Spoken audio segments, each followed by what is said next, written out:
Hey guys, tonight we begin a journey into one of history's most astonishing transformations, a story of a nobody who became the most powerful woman on earth. But here is what they never told you in school. She was not supposed to win.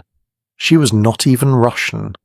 She was a broke German teenager with no army, no money, and a husband who despised her.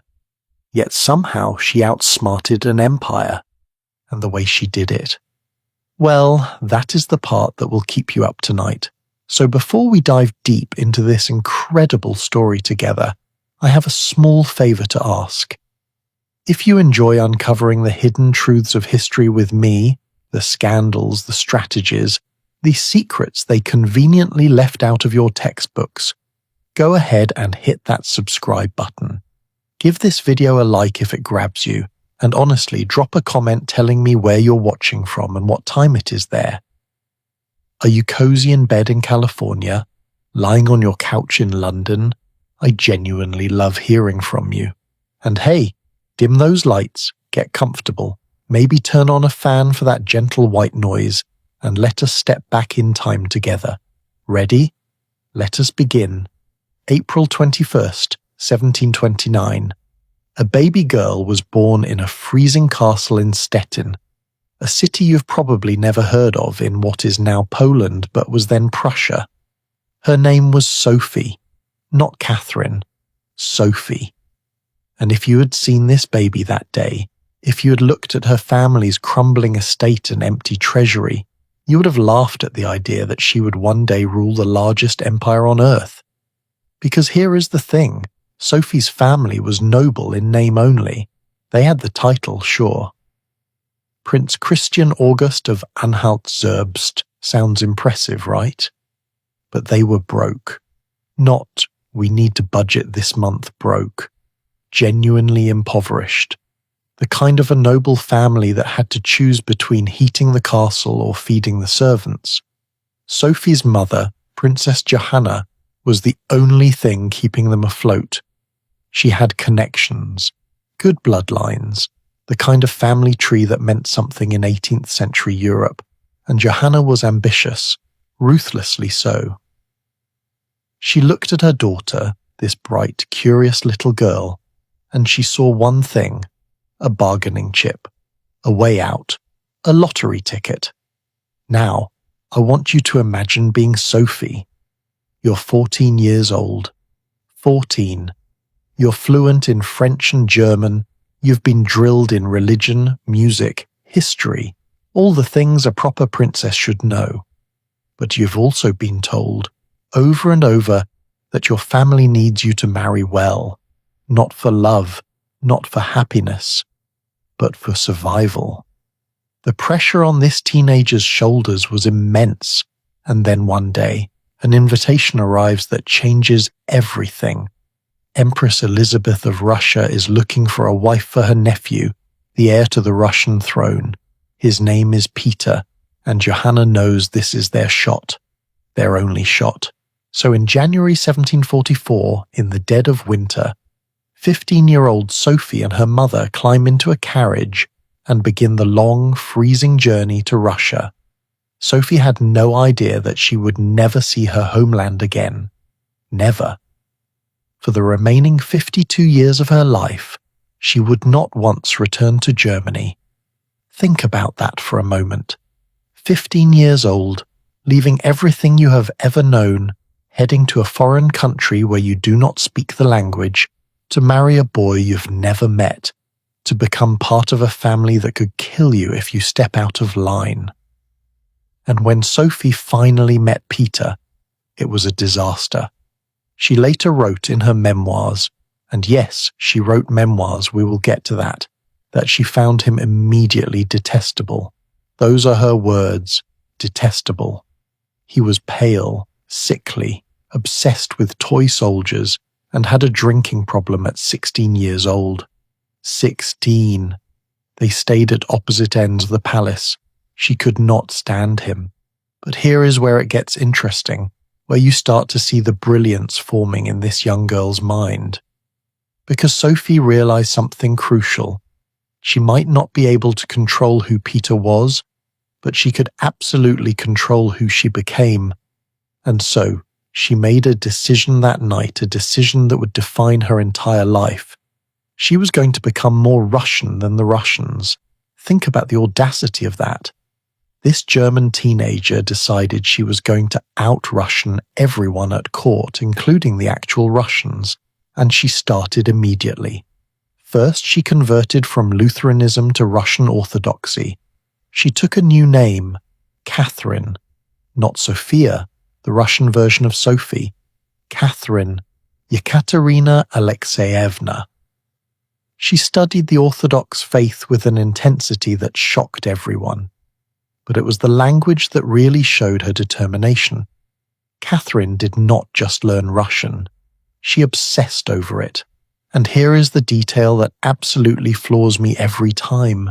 She would wake up in the middle of the night, in the freezing Russian winter, walk barefoot on the cold floor of her bedroom, and practice Russian pronunciation. Barefoot, in winter, in Russia. Do you understand how cold that is? She did this night after night after night, pacing back and forth, whispering Russian words to herself in the dark. And you know what happened? She got pneumonia, nearly died from it in 1744. The girl almost killed herself trying to learn Russian. But did she stop? No, she got sicker, developed pleurisy on top of the pneumonia. The cure back then was bloodletting. They would cut you open and drain your blood because they thought it would balance your humours. Medieval stuff. Catherine endured 4 bloodletting sessions in a single day. 4. And when she recovered, you know what she did? She went back to studying. Harder. Now let us talk about Empress Elizabeth because she is a crucial part of this story. Elizabeth was the one who had chosen Sophie to marry Peter. But Elizabeth had one massive problem. Peter and Catherine were not producing an heir. And in a monarchy, that is not just a problem, it is a crisis. It is your whole legitimacy. So Elizabeth started asking questions, uncomfortable questions. And eventually the embarrassing truth came out. Peter did not know how to be a husband. I am not kidding. The heir to the Russian throne, 17 years old, did not understand the basics of marital relations. Elizabeth's solution? She brought in a young widow to educate Peter. Yes, you heard that right. They brought in another woman to teach the future emperor how to be intimate with his wife.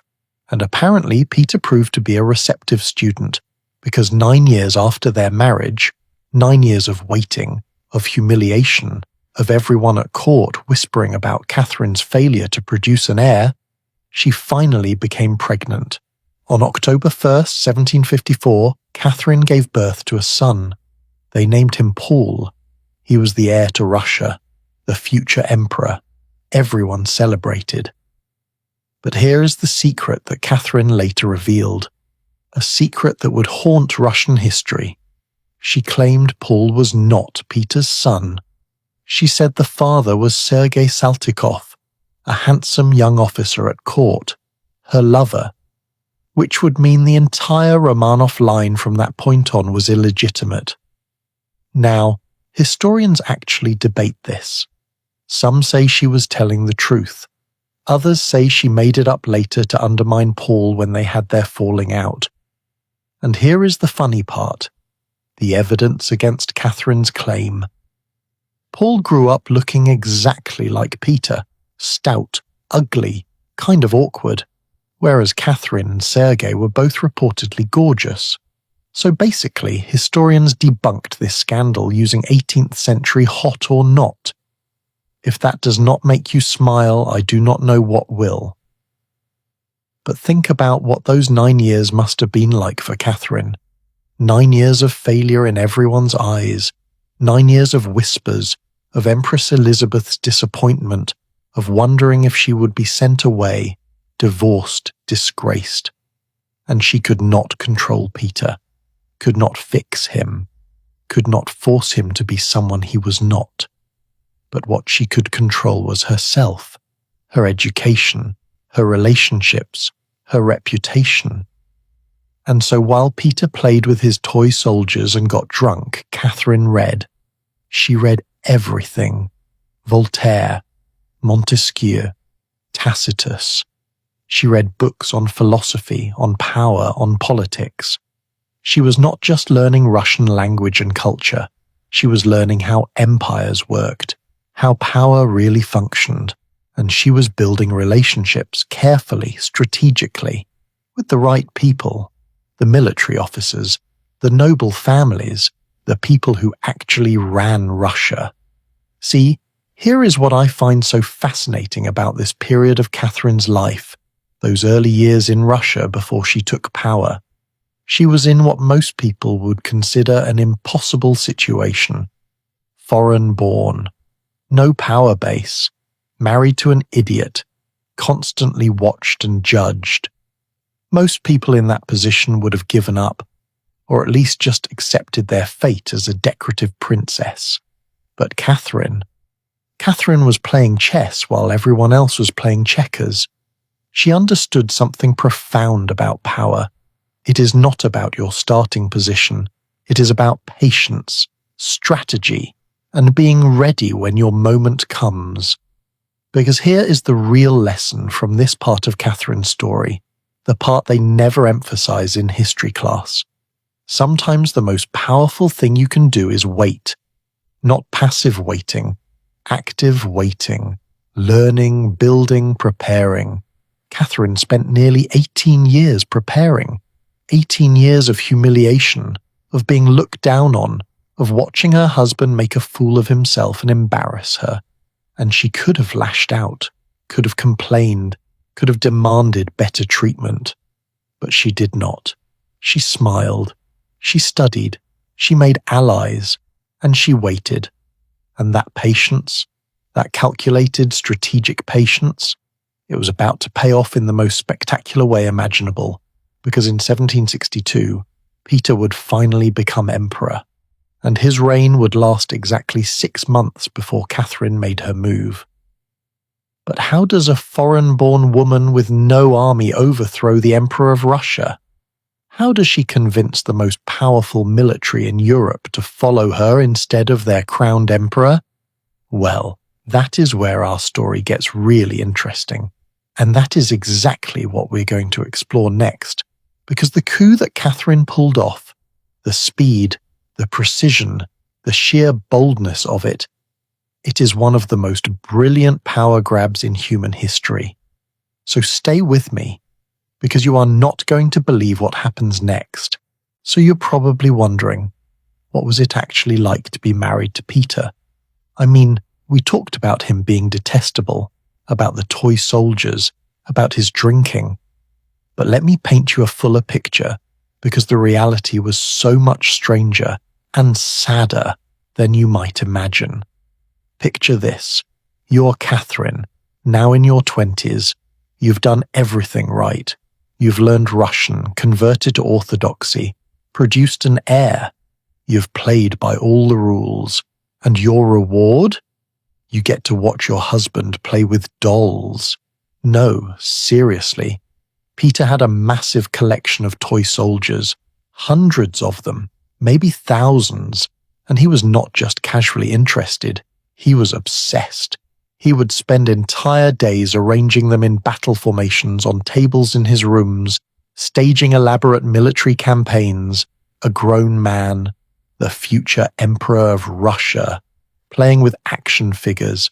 But here is where it gets truly bizarre. Peter had a dog, little rat terrier, and one day, this dog did what dogs do. It knocked over some of Peter's toy soldiers during one of his imaginary battles, and Peter, the heir to the Russian throne, put the dog on trial. An actual trial. He had a little court-martial set up, complete with tiny judge and jury made of toys. He found the dog guilty of treason and had it hanged. Hanged. A dog. For knocking over toys. Can you imagine being Catherine, watching this happen? Watching your husband execute a dog for interrupting his playtime? and having to keep a straight face because you're at the Russian court and showing disrespect to the Grand Duke could get you exiled or worse. But Peter's obsession with toy soldiers was nothing compared to his worship of Frederick the Great of Prussia. And I need you to understand how problematic this was. Russia and Prussia were enemies.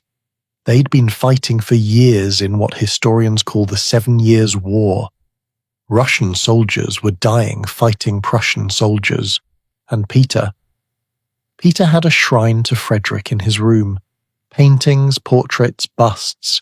He would talk about Frederick like other men talked about gods. He studied every battle Frederick fought. He wanted to be Frederick. He dressed in Prussian military uniforms at the Russian court. Do you see the problem here? Catherine would later write about watching Peter drill his servants like Prussian soldiers, making them march up and down hallways for hours, screaming at them in German, and she had to sit there, the Grand Duchess of Russia, watching her husband cosplay as the enemy while real Russian soldiers died on actual battlefields. The humiliation was constant, relentless, and it was not just private. Everyone at court saw it. Everyone knew. Now, I want to pause here because I think we need to talk about what this kind of relationship does to a person psychologically. Catherine was trapped. Completely trapped. In the 18th century, there was no divorce for royalty, not really. Especially not if you were the foreign-born wife who needed to produce heirs. She could not leave, could not complain publicly, could not even confide in most people because anything she said could be used against her. She was in a gilded cage with a man-child who alternated between ignoring her and humiliating her. And the isolation was profound. Think about it. She was hundreds of miles from home, in a country where she would always be seen as foreign, married to a man who did not love her, and who she could not love.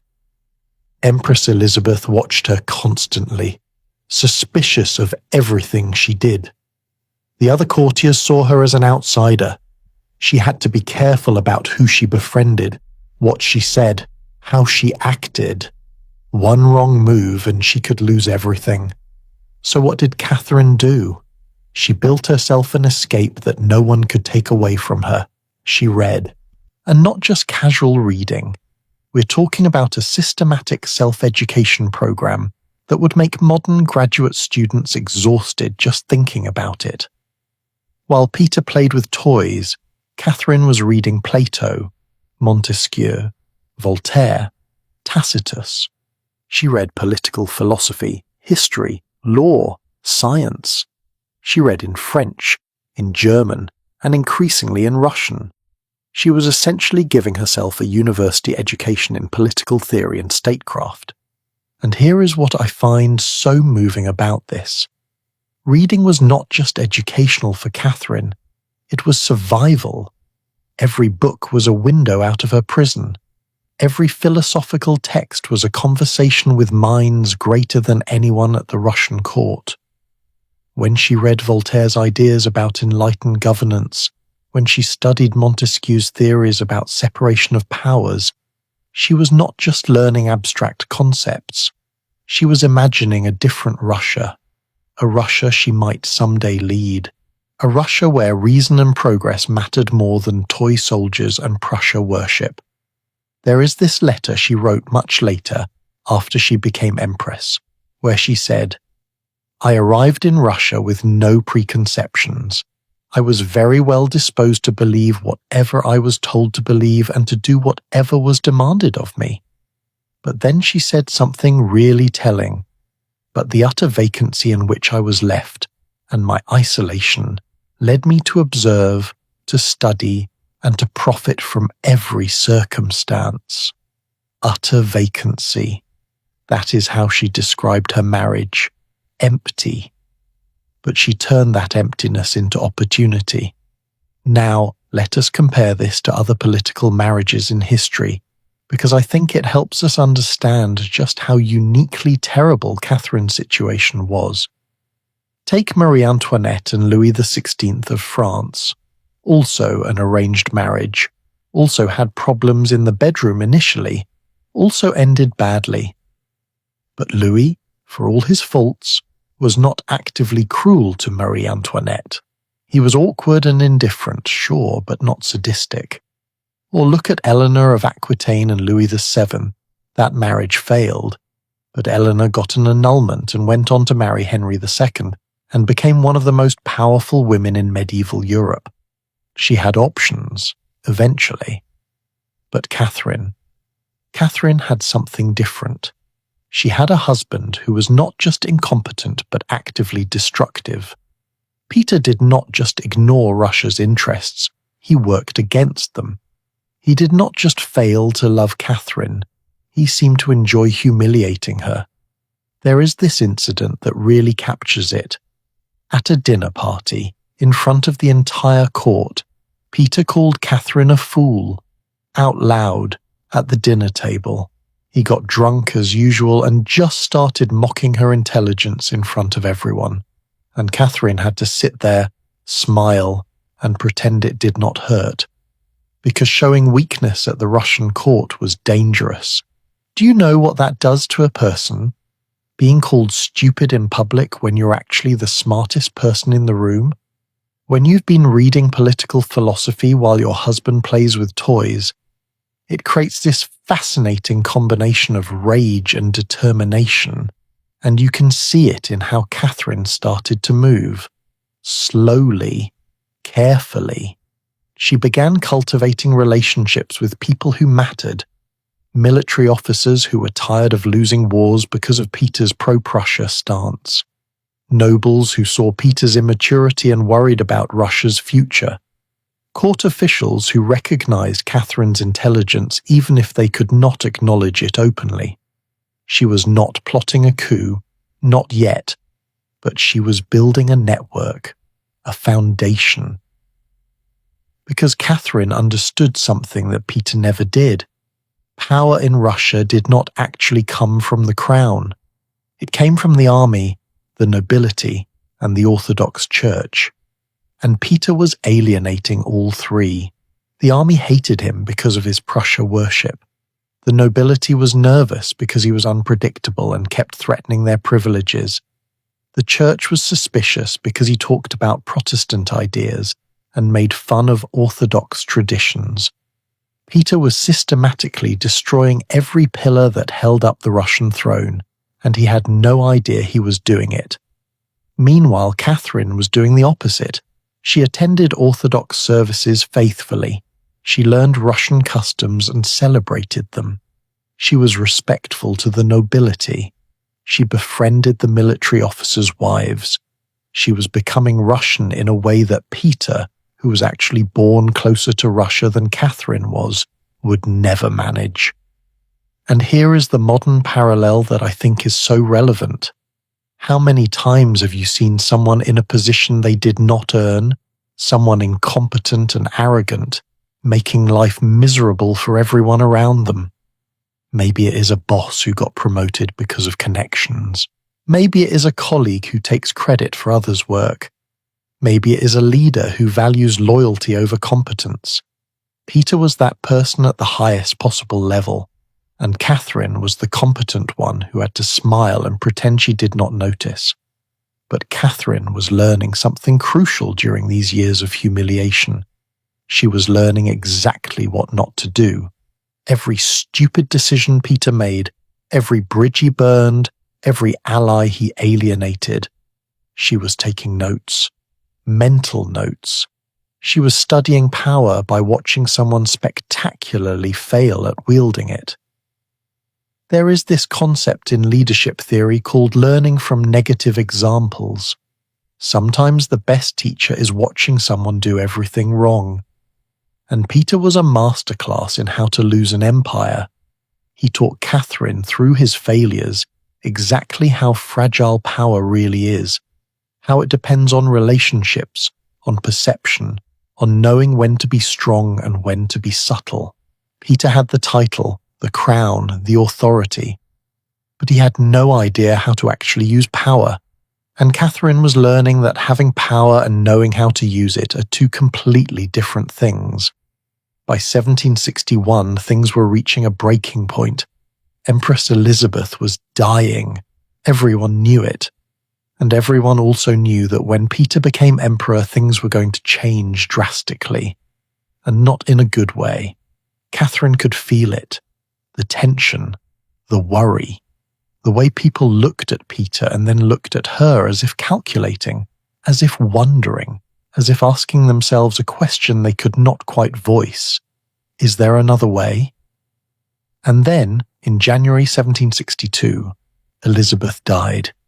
Peter became Emperor Peter III of Russia, and Catherine's worst fears began to come true immediately, because now Peter had ultimate power, and he was about to use it in ways that would shock the empire and give Catherine the opening she'd been preparing for, perhaps without even fully realizing it, for 18 years. But we're going to explore exactly how that happened, how Peter's 6-month reign became a case study in political self-destruction, and how Catherine turned her greatest weakness, being underestimated, into her greatest weapon. January 1762, Peter III was finally emperor, and you know what his first official act was? Within days of becoming the most powerful man in Russia, he ended the war with Prussia, just like that. Russia had been fighting Prussia for 7 years. Thousands of Russian soldiers had died. Russia was actually winning. They had captured Berlin. The Prussian king, Frederick the Great, was on the verge of defeat. Russia was about to become the dominant power in Europe, and Peter gave it all away. For nothing. Let me be clear about what this meant. Russia withdrew from all conquered territories. Peter returned everything Russia had won. He offered Frederick 12,000 Russian troops to fight against Austria, Russia's ally. He essentially switched sides in the middle of a war. Imagine being a Russian general who had just captured enemy territory, lost men under your command, and then your new emperor tells you to give it all back and go fight for the enemy. How would you feel? Frederick the Great himself could not believe his luck. He had been ready to surrender. His treasury was empty, his army was exhausted, Prussia was about to collapse. And then Peter saved him. Frederick later said, and this is a real quote, Peter allowed himself to be dethroned like a child being sent to bed. Even the man Peter worshipped thought he was pathetic. But here is what Peter did not understand, what he could not understand because he had spent his whole life playing with toys instead of learning about power. In Russia, the military was everything. The army had put the Romanovs on the throne. The army kept them there, and Peter had just spat in the face of every officer, every soldier, every family that had lost someone in that war. He had made their sacrifices meaningless for his crush on Frederick the Great. Catherine watched this happen, and she was terrified because she knew what was coming next. Peter had always resented her. Always. She was smarter than him, more popular, more Russian. And now that he had absolute power, he started making it very clear that she was no longer going to be empress. He talked openly about divorcing her, about marrying his mistress, Elizabeth Vorontsova, about sending Catherine to a convent, or worse. There are reports from courtiers that Peter would humiliate Catherine at dinners, force her to toast to his mistress, mock her in front of foreign ambassadors. He was not just cruel. He was publicly dismantling her position. And Catherine knew that once he officially divorced her or locked her away, she would have no protection, no future. She might even meet with an accident. It happened all the time in royal courts. Inconvenient people just disappeared. So Catherine made a choice, the most dangerous choice of her life. She started actively building a conspiracy, not just cultivating relationships anymore, plotting a real coup, an overthrow of the emperor, which if discovered would mean execution, not exile, not imprisonment, death, and probably a very unpleasant death. That was the price of failure. But she had allies now, real allies, and the most important were the Orloff brothers, Grigory, Alexei, and their 3 other brothers, 5 brothers total, all military officers, all connected, all loyal to Catherine. And Grigory Orloff was not just an ally, he was Catherine's lover. They had started their affair in 1760, while Elizabeth was still alive, and Catherine had even given birth to his son Alexei in April 1762. She had hidden the pregnancy, faked illness, and had a loyal servant set his own house on fire across town as a distraction, so she could give birth in secret. Can you imagine the stress? Being pregnant with your lover's child while your husband is about to become emperor and is already talking about divorcing you. But Grigory Orloff was more than just a romantic partner. He was a hero to the soldiers. He had fought in the 7 Years' War, been wounded multiple times, was known for bravery and loyalty, and his brothers were equally influential in the military. If the Orloffs were on your side, you had the army, or at least a significant part of it. The conspiracy grew slowly. Catherine was careful, so careful. They could not move too fast or involve too many people. Every new person brought into the plot was a risk, someone who might panic, might betray them, might tell the wrong person. They needed the Izmailovsky Regiment, one of the most elite guards units. They needed the Semenovsky Regiment. They needed the support of key nobles, and they needed timing, perfect timing. Because here is the thing about coups, and this is true throughout history, whether we're talking about ancient Rome or modern revolutions. The window of opportunity is usually tiny. You have to move when your enemy is weak, but before they realize they are weak. Too early, and you do not have enough support. Too late, and they have shored up their defenses. The timing has to be perfect, and Peter kept giving them opportunities. He alienated the Orthodox Church by mocking their traditions and suggesting reforms that sounded suspiciously Protestant. He freed the nobility from mandatory state service, which sounds good, but it actually made them nervous because it changed the fundamental social contract. He talked about confiscating church lands. He paraded around in Prussian uniforms. Every decision made someone new angry, made someone new willing to listen to alternatives. By summer 1762, the conspiracy was ready. They had the military support. They had the plan. They were just waiting for the right moment. And then, on the night of July 8th, everything went wrong. One of the conspirators, a captain named Pasek, was arrested. Someone had talked or been suspicious, and Peter's agents grabbed him. And suddenly, the conspiracy was about to be exposed. Within hours, Pasek would be interrogated. He might talk. He might give names. The whole plot could unravel. They were out of time. Catherine was at Peterhof, a palace outside St. Petersburg. Peter was at Oranienbaum, another palace, drinking and partying with his Holstein courtiers. And at 6 a.m. on July 9th, Alexei Orloff burst into Catherine's bedroom and woke her up with words that must have sent her heart racing. "It is time. You must come now. Just sit with that moment for a second. You are Catherine. You have been planning this for months, yes, but you expected more time, more preparation, and now you are being told it is happening, right now, this morning. Either you become empress or you die trying. No middle ground, no going back." She got dressed. She got in a carriage with Alexei Orloff, and they raced toward St. Petersburg, toward the Izmailovsky Regiment barracks. This was the gamble.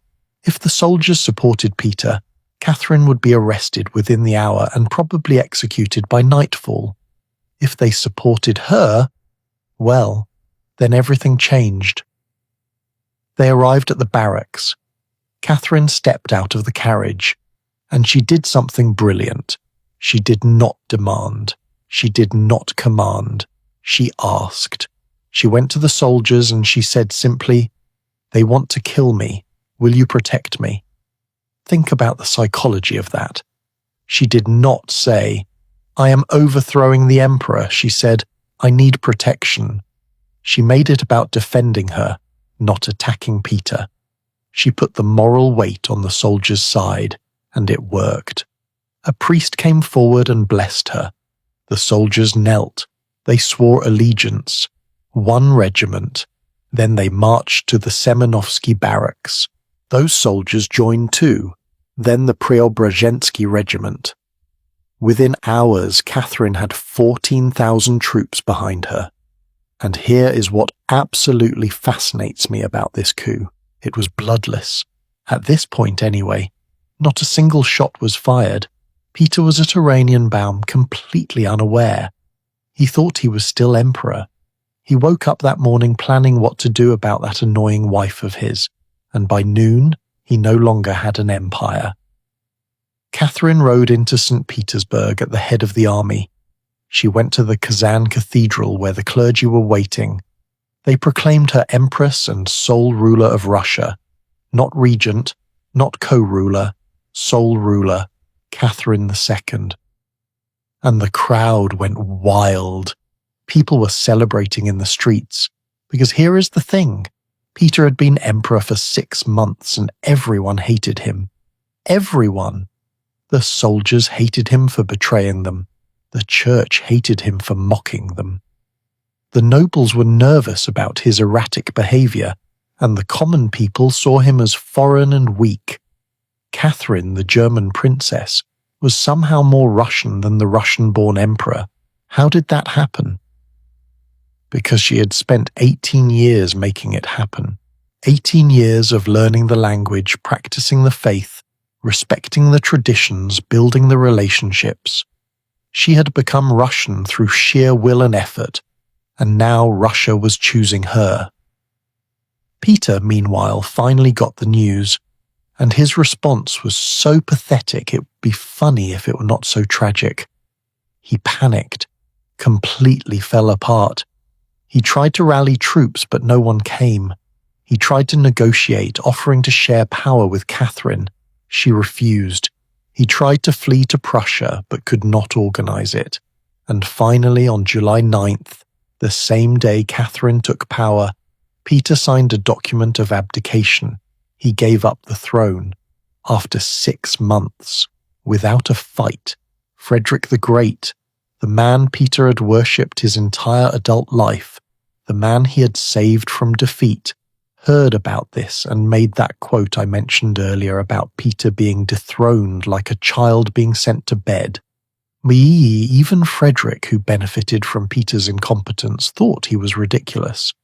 Now let us step back and analyze why this coup succeeded when so many others in history have failed catastrophically. Because it is not just about having soldiers. Lots of failed coups had military support. It is not just about the ruler being unpopular. There have been many unpopular rulers who kept their thrones. So what made this different? First, Catherine had legitimacy. She was the mother of the heir, Paul. She could claim to be acting on his behalf, as regent. That mattered. Second, she had been patient. 18 years of preparation, building relationships slowly, carefully, no rushed moves. Third, she moved decisively when the moment came, no hesitation on July 9th. Fourth, she understood Russian culture in a way Peter never did. She gave the people what they wanted, a ruler who respected Russia.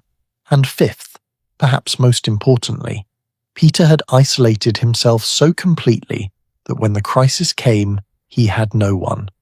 Catherine had everyone. There is a lesson there about power that applies way beyond 18th century Russia. Power is not about the title or the crown or the office. It is about relationships, networks, trust, legitimacy. You can have all the formal authority in the world, but if people do not follow you, you have nothing, and Peter had nothing. While Catherine, who technically had no authority at all, had everything. But here is where the story takes a dark turn, because Catherine was now empress. Yes, the coup had been bloodless and successful, yes, but there was a problem, a big problem. Peter was still alive, and as long as he was alive, he was a potential rallying point for opposition, a legitimate alternative, someone who could be used by Catherine's enemies to challenge her rule. And 8 days after the coup, Peter III died under very suspicious circumstances, and the question that would haunt Catherine for the rest of her reign was simple. Did she order his murder? Did she know it was going to happen? And what really occurred in that room where the former emperor took his last breath?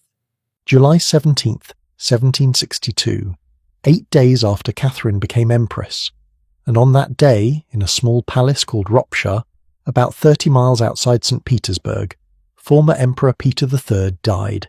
He was 34 years old. The official cause of death? Hemorrhoidal colic, which is a fancy 18th century way of saying complications from hemorrhoids. And if you believe that, I have a bridge in St. Petersburg to sell you. Let me walk you through what we actually know. After Peter abdicated on July 9th, Catherine had him taken to Ropsha Palace. It was isolated, secure, easy to guard.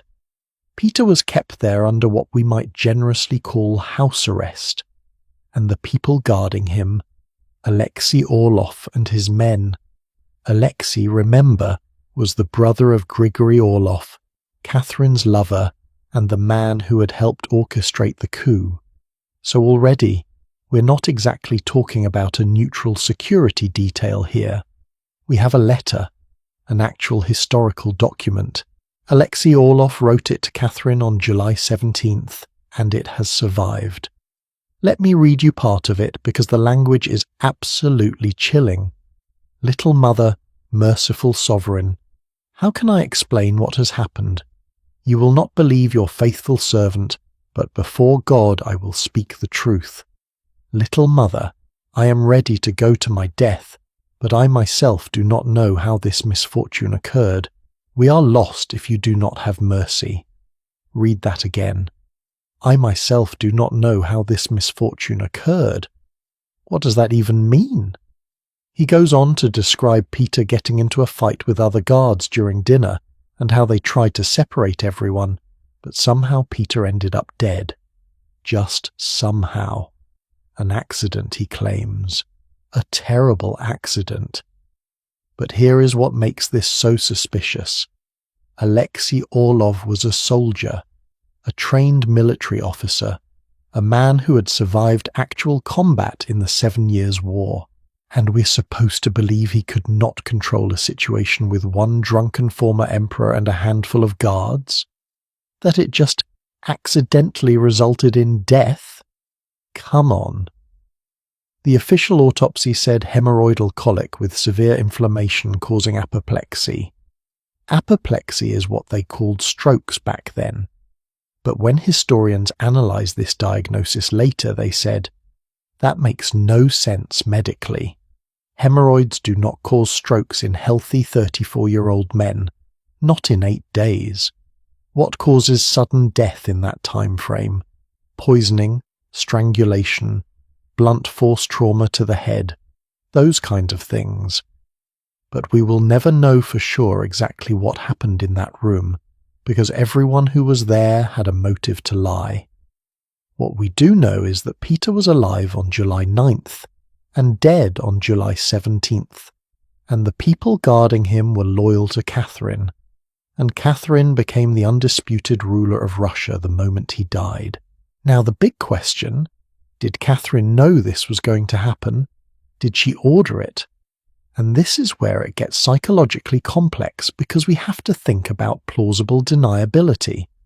Catherine was smart, the smartest person in Russia probably, And she would have known that having Peter alive was dangerous, but having him murdered was also dangerous. It created a stain on her legitimacy that would never wash off. There is this concept in political science called working toward the leader. It means that subordinates trying to please their leader will do things the leader wants without being explicitly told. They anticipate the leader's desires and act on them. Henry II of England did this with Thomas Becket. Henry complained about Becket, said something like, "Will no one rid me of this troublesome priest?" And 4 knights took that as an order and murdered Becket.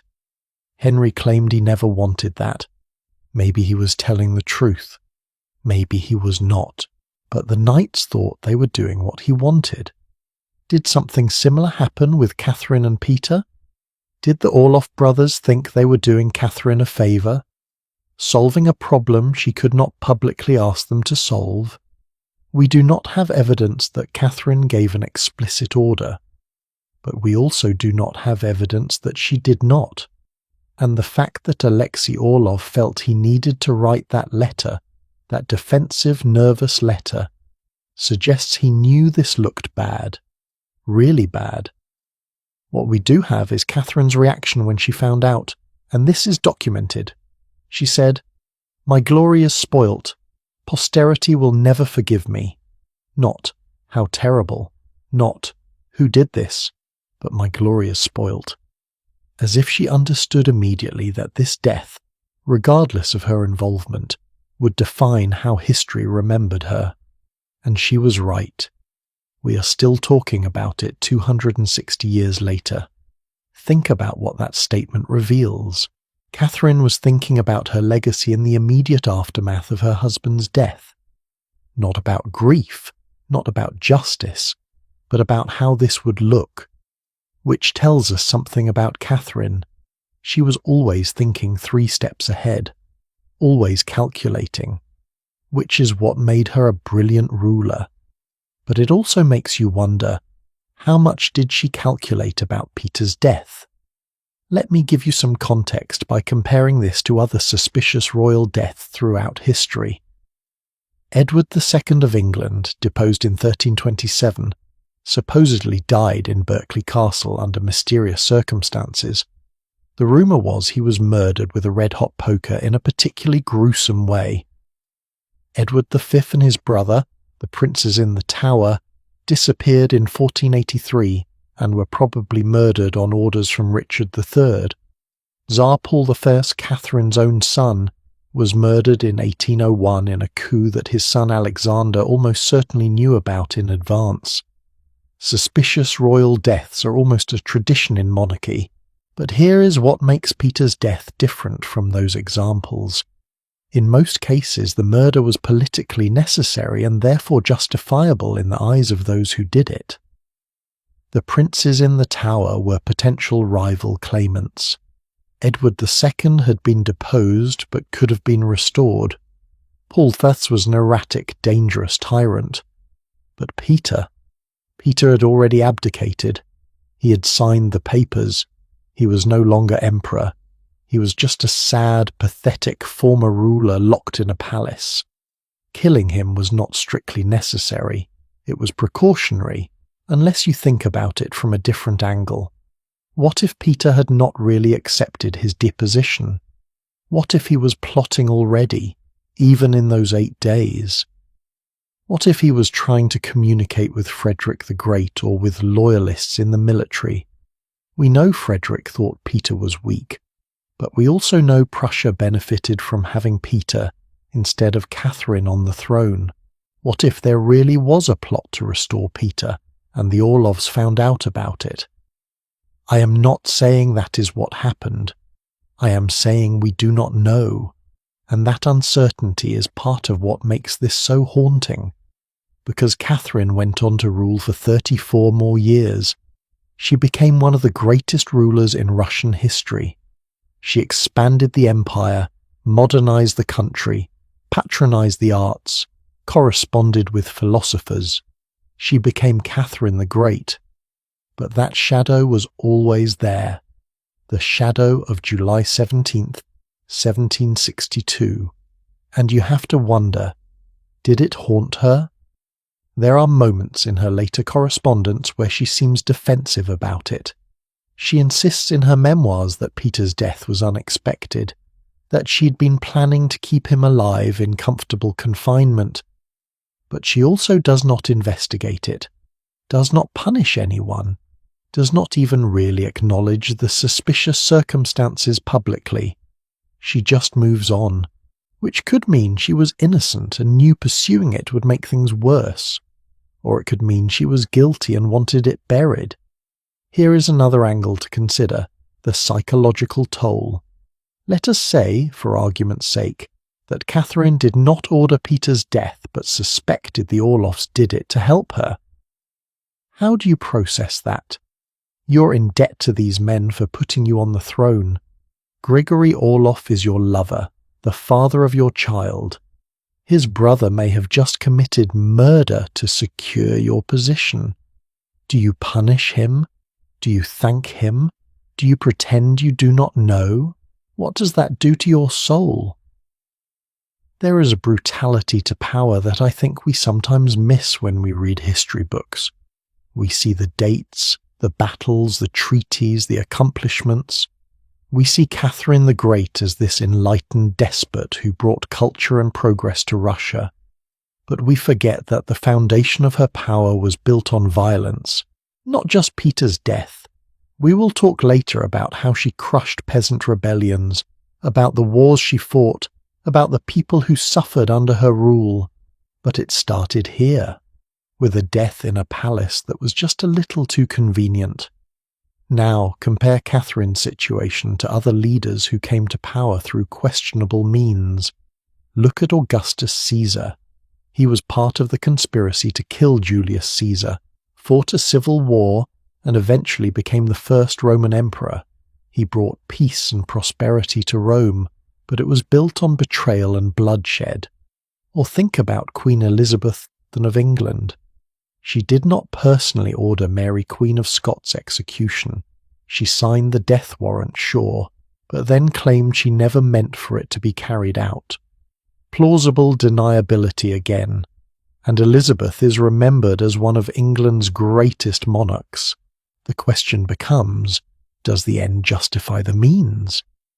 If Catherine had not taken power, Peter would have continued to destroy Russia. He would have given more away to Prussia, alienated more allies, maybe sparked rebellions or even revolutions. From a utilitarian perspective, removing Peter, even killing him, might have been the right thing for Russia. But does that make it morally acceptable? Where is the line? And this is where I think we, sitting here in the 21st century, have to be honest about something. We do not actually know what we would do in Catherine's position.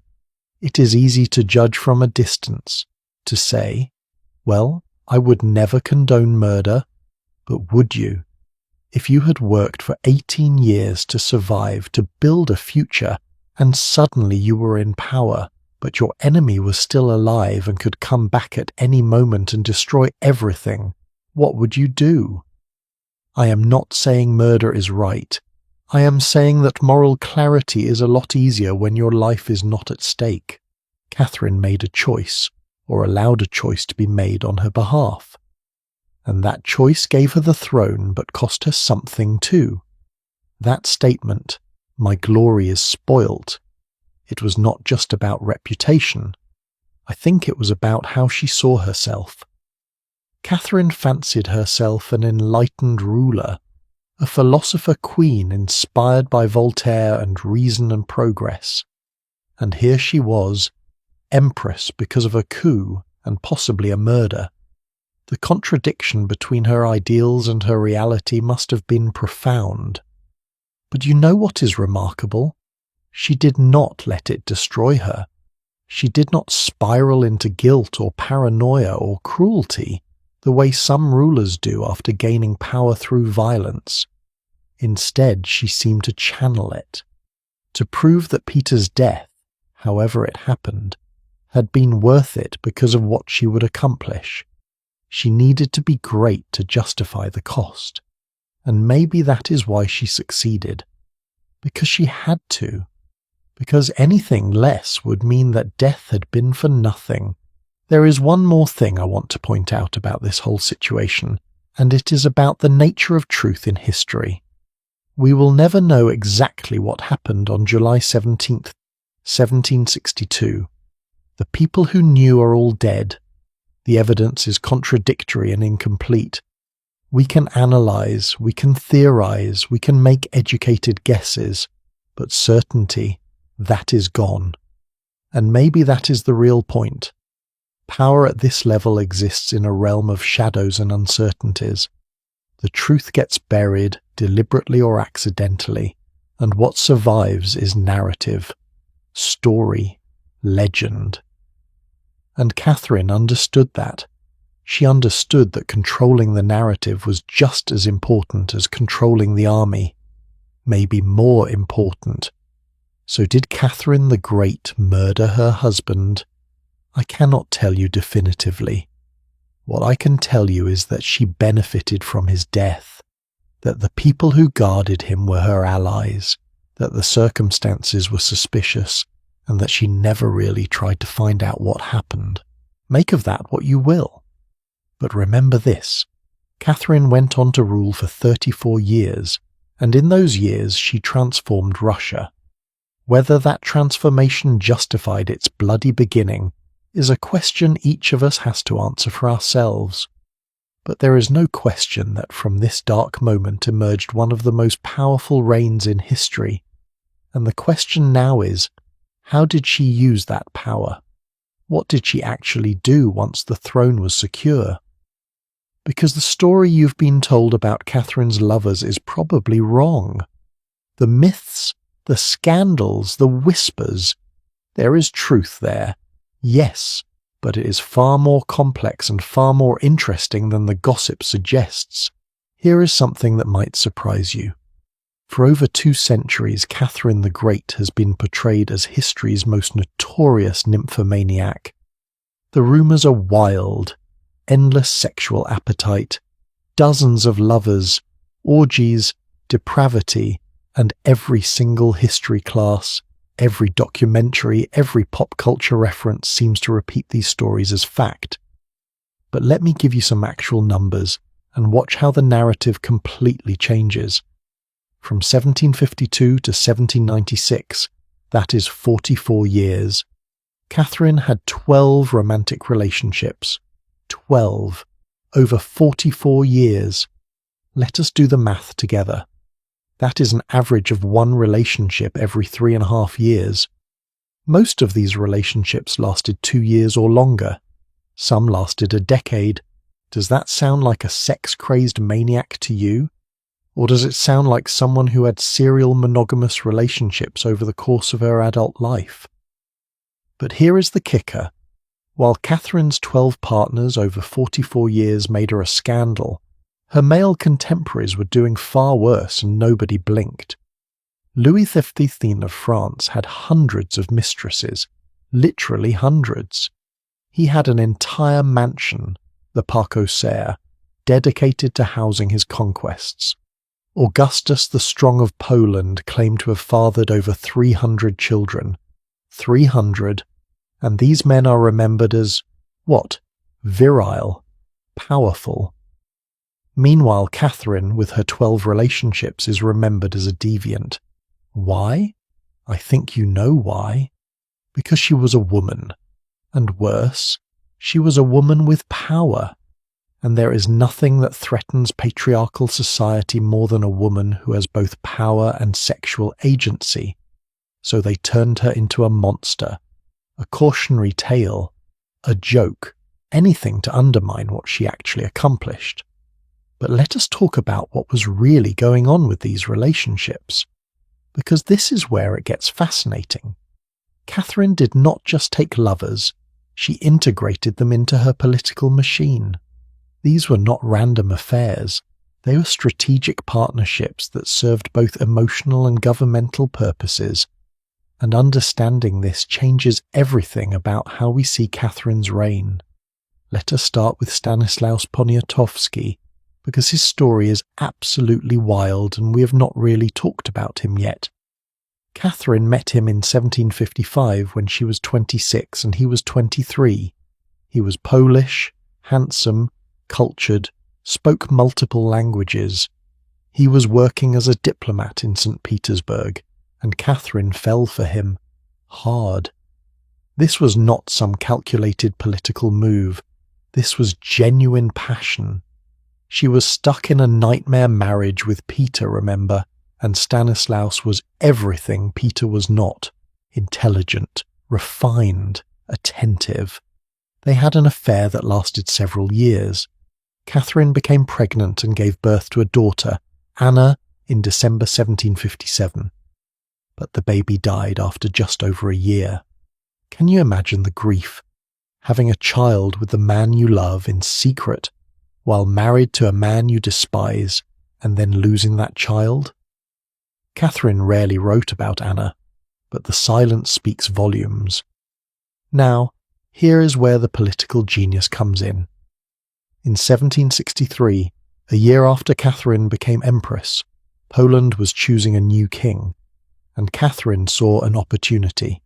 She threw Russia's full support, military and financial, behind Stanislaus, her former lover, and she got him elected King of Poland. Think about that. She made her ex-boyfriend a king. It sounds like something out of a romance novel, except it actually happened. But Catherine's plan was not romantic. It was strategic.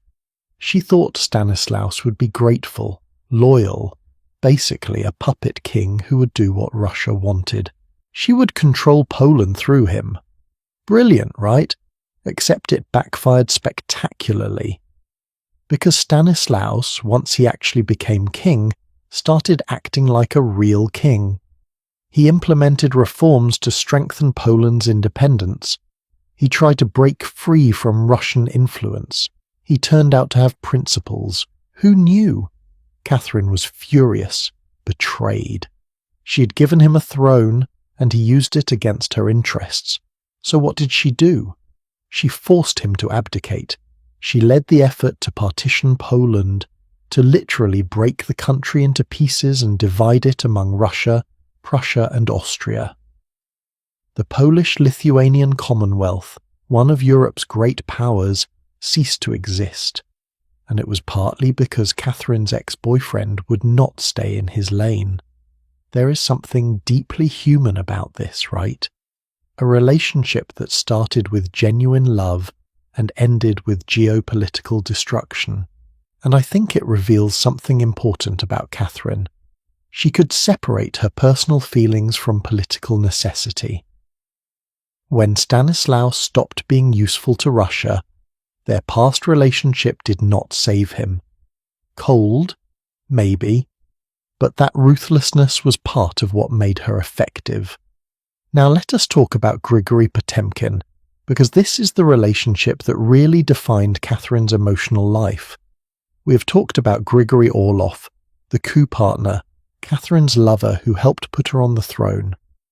That relationship lasted about 10 years, from 1760 to 1772. But when it ended, when Orlov left court in 1772, Catherine briefly took another lover, Alexander Vasilchikov. And by all accounts, that relationship was boring. Vasilchikov was handsome but shallow. Catherine was not intellectually engaged. It lasted less than 2 years, and then, in 1774, Grigory Potemkin entered her life, and everything changed. Potemkin was not conventionally attractive. He had lost an eye in a brawl. He was moody, temperamental, brilliant, ambitious. But Catherine and Potemkin connected on a level that none of her other relationships had achieved. They were intellectual equals. They debated philosophy, discussed military strategy, argued about policy. He challenged her in ways that both frustrated and thrilled her. And here is the thing that historians still debate. Did Catherine secretly marry Potemkin? There are hints in their correspondence. They called each other husband and wife in private letters. There are rumours of a secret Orthodox ceremony, but there is no definitive proof. If they did marry, it would have been morganatic, meaning Potemkin would not become emperor, but they would be legally wed. Why keep it secret? Because Catherine could not afford to have a husband. Her authority came from being sole ruler. A husband, even a morganatic one, would threaten that. Their relationship evolved over the years. They were passionate lovers for about 2 years, from 1774 to 1776. But even after the physical relationship ended, they remained incredibly close. Potemkin became Catherine's most important advisor, her partner in governing Russia. He led military campaigns, annexed Crimea, developed the southern territories, and Catherine trusted him in ways she trusted no one else. They wrote to each other constantly, hundreds of letters, and the intimacy in those letters is striking. Even after they were no longer sleeping together, they were emotionally bonded. There is this one letter where Potemkin is away on a military campaign, and Catherine writes, "I am bored without you. I pace around these rooms and see only walls." This is the Empress of Russia, the most powerful woman in the world, admitting that she is lonely, that she misses him. It is vulnerable in a way that Catherine rarely allowed herself to be. Potemkin died in 1791, and Catherine was devastated. She locked herself in her rooms for days, refused to see anyone. When she finally emerged, she had aged visibly. People at court said she never fully recovered from losing him, and I think that tells us something crucial. For all her power, for all her political brilliance, Catherine was still human. She still needed connection, companionship, love. The crown did not protect her from heartbreak. Now, after Potemkin, Catherine took several other lovers, younger men mostly. Alexander Dmitriev Mamonov was one of them. He was in his 20s when their relationship began. Catherine was in her 50s, and here is where the gossip really intensified, because society could accept a woman in her 20s or 30s having affairs, but a woman in her 50s with a younger man, that was scandalous, disgusting, they said, unnatural. Mamonov eventually fell in love with one of Catherine's ladies-in-waiting, a 16-year-old girl, and eloped with her. And there is a rumour, probably not true, but it circulated, that Catherine had the girl whipped as revenge. The reality is probably less dramatic. Catherine was hurt, yes, humiliated, certainly. But she handled it with dignity.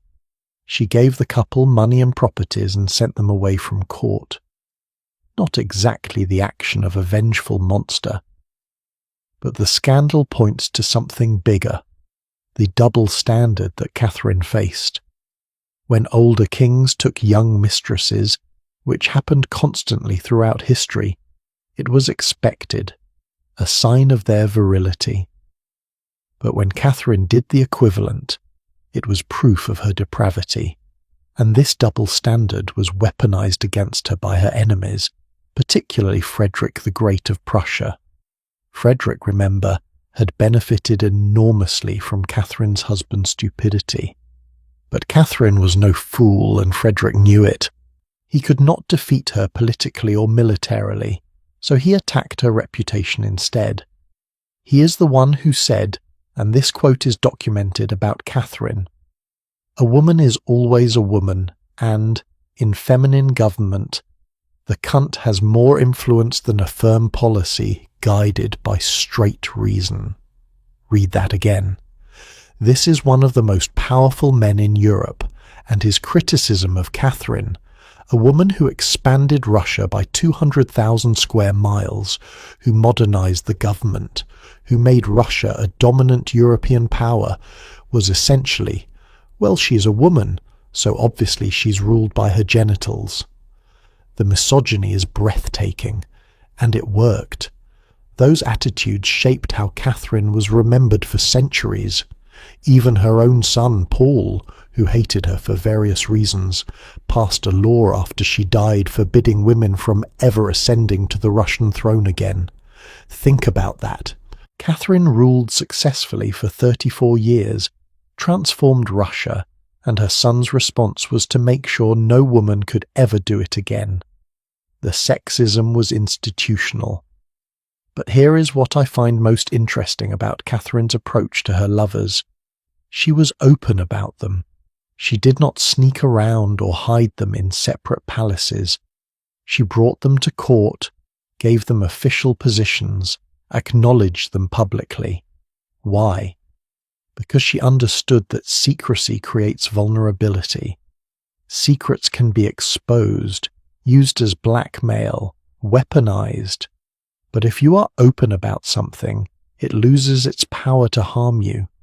Plus, by giving her lovers governmental roles, she was actually being strategic. These men were loyal to her personally. They owed their positions to her favor, and in a court full of ambitious nobles with their own agendas, having people whose success was tied directly to yours was smart politics. Grigory Orlov became head of the artillery. Potemkin became Governor-General of the Southern Territories. These were not just ceremonial titles, these were real positions of power, and the men who filled them had every incentive to make Catherine's reign successful. Compare this to how other female rulers handled similar situations. Elizabeth I of England never married, never took acknowledged lovers, presented herself as the Virgin Queen. It was a different strategy. Power through purity. But it also meant Elizabeth was isolated, had no intimate partners, no one she could fully trust. She died alone, surrounded by courtiers who were already planning for her successor. Or look at Maria Theresa of Austria, Catherine's contemporary. Maria Theresa was married, had 16 children, and presented herself as the perfect wife and mother. She used traditional femininity as her source of legitimacy, and it worked for her. But it also limited her in ways that Catherine was not limited. Catherine chose a third path. She refused to pretend she did not have desires or needs. She refused to hide her humanity. And yes, it made her vulnerable to criticism and scandal. But it also made her powerful in a different way. She was living proof that a woman could have both, could be a ruler and a lover, could wield political power and enjoy personal pleasure. And that was revolutionary, threatening, unacceptable to the men who wanted to keep women in narrowly defined roles. You know what is depressing? We're still dealing with this. Think about how modern female politicians are scrutinized about their appearance, their relationships, their families in ways that male politicians are not. Think about the sexist language used against women in power. The double standards have not gone away. They have just gotten more subtle. Sometimes. Catherine's response to all the gossip and scandal. She kept doing exactly what she wanted. She kept taking lovers. She kept promoting them to positions of power. She kept ruling Russia brilliantly, and she proved, through 34 years of successful reign, that the misogynistic critics were wrong. A woman could govern with both her intellect and her heart. A woman could be powerful and passionate. A woman could refuse to apologize for being human. But there is one scandal about Catherine that has persisted more than any other. One story that seems to define her legacy in popular culture more than her actual accomplishments. And that story involves villages, a journey to Crimea, and one of history's most successful propaganda campaigns. Because what if I told you that one of the most famous things everyone knows about Catherine the Great is probably a complete fabrication? And that the truth of what really happened reveals something profound about how history gets written and who gets to write it. You've probably heard the phrase Potemkin village. It is used all the time in modern politics and business. It means a facade, something that looks impressive on the surface but is fake underneath. A show put on to deceive someone important. Companies create Potemkin villages for investors. Politicians create them for constituents. The phrase is so common that most people do not even know where it comes from. But I am going to tell you. And then I am going to tell you why the story is almost certainly false, and why that matters. The year was 1787. Catherine had been empress for 25 years. She had just annexed Crimea in 1783, adding massive territory to Russia's southern border. And she wanted to see it. She wanted to tour these new conquests, these lands that Grigory Potemkin had been developing and governing. So she organised what might be the most extravagant royal road trip in history. The journey took 6 months. Catherine travelled with a massive entourage, foreign ambassadors, courtiers, servants, soldiers. We're talking about thousands of people. They went down the Dnieper River on decorated boats, then overland through the newly conquered territories. It was meant to showcase Russia's power and the success of Potemkin's development efforts in what they called New Russia. And here is where the legend starts. According to the story that emerged later, Potemkin knew the territories were not really developed. The villages were poor, the people were struggling. Nothing was as impressive as he had promised Catherine it would be. So he supposedly built fake villages along the route, hollow facades, painted canvas stretched over wooden frames to look like buildings.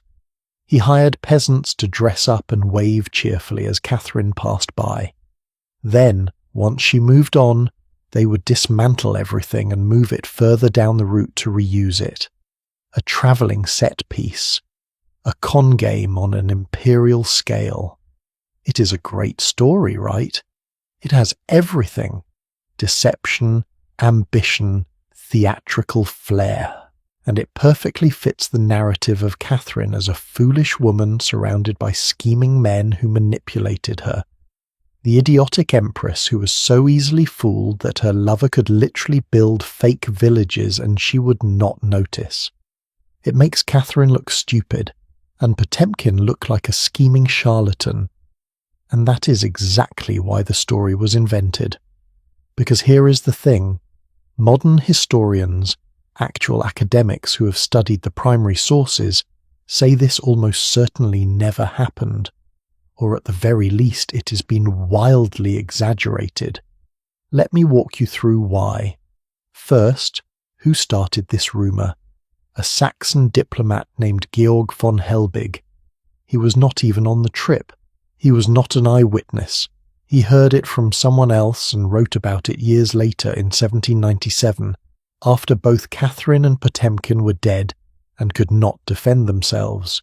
Convenient, right? And von Helbig was representing Saxon interests, which were opposed to Russian expansion. He had every motive to make Russian achievements look fake. Second, there were foreign ambassadors on this trip. The Austrian Emperor Joseph II was literally there. The French ambassador, the English envoy.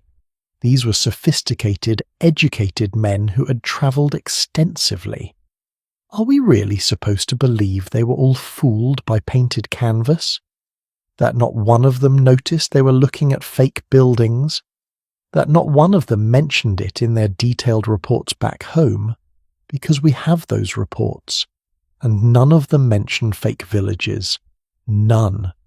Third, and this is the part that makes the whole story collapse, we have evidence of what Potemkin actually built. Archaeological evidence, records of construction, cities that still exist today. Kherson, founded in 1778. Nikolaev, founded in 1789. Sevastopol, the massive naval base. These were not fake. These were real cities with real populations, real infrastructure, real economic activity. You cannot fake a naval base. You cannot fake a city. So what probably happened? Potemkin likely did some beautification along the route. Maybe he had villages cleaned up, painted, decorated for Catherine's visit. Maybe he had the best-dressed peasants positioned along the route. Maybe he moved some herds of cattle to be visible at strategic points. That is not a massive deception. That is what we would today call staging. It is what every modern politician does when they visit somewhere. Clean up the route, put your best foot forward, manage the optics. We do not call that fraud. We call that politics. But Potemkin's enemies took that grain of truth and exploded it into a massive lie. And the lie stuck. For over 200 years, Potemkin village has meant elaborate fakery, and most people still believe it happened. Why does this matter? Because it reveals how historical narratives get created and who has the power to shape them. Potemkin was brilliant, accomplished, effective. He developed vast territories, built cities, modernized infrastructure, created the Black Sea Fleet. These were real achievements, but his enemies, political rivals at the Russian court, foreign diplomats who opposed Russian expansion, historians with their own agendas, they created a counter-narrative. They turned his accomplishments into cons. They made him a joke. And because he died in 1791 and could not defend himself, that version became history. Think about the power of that. Someone can do real work, accomplish real things, and still be remembered as a fraud because their enemies controlled the narrative. Does that sound familiar? How many times have you seen this happen in modern politics? Someone achieves something genuine, but their opponents spin it as fake, as theatre, as smoke and mirrors. And if they repeat it enough times, loudly enough, it becomes what people believe. This is the 18th century version of fake news, misinformation, propaganda, and it worked so well that we're still falling for it over 2 centuries later. When I started researching this section, I believed the Potemkin village story was true, because that is what I had always been told. It was only when I dug into the actual historical scholarship that I realized, wait, this is probably false.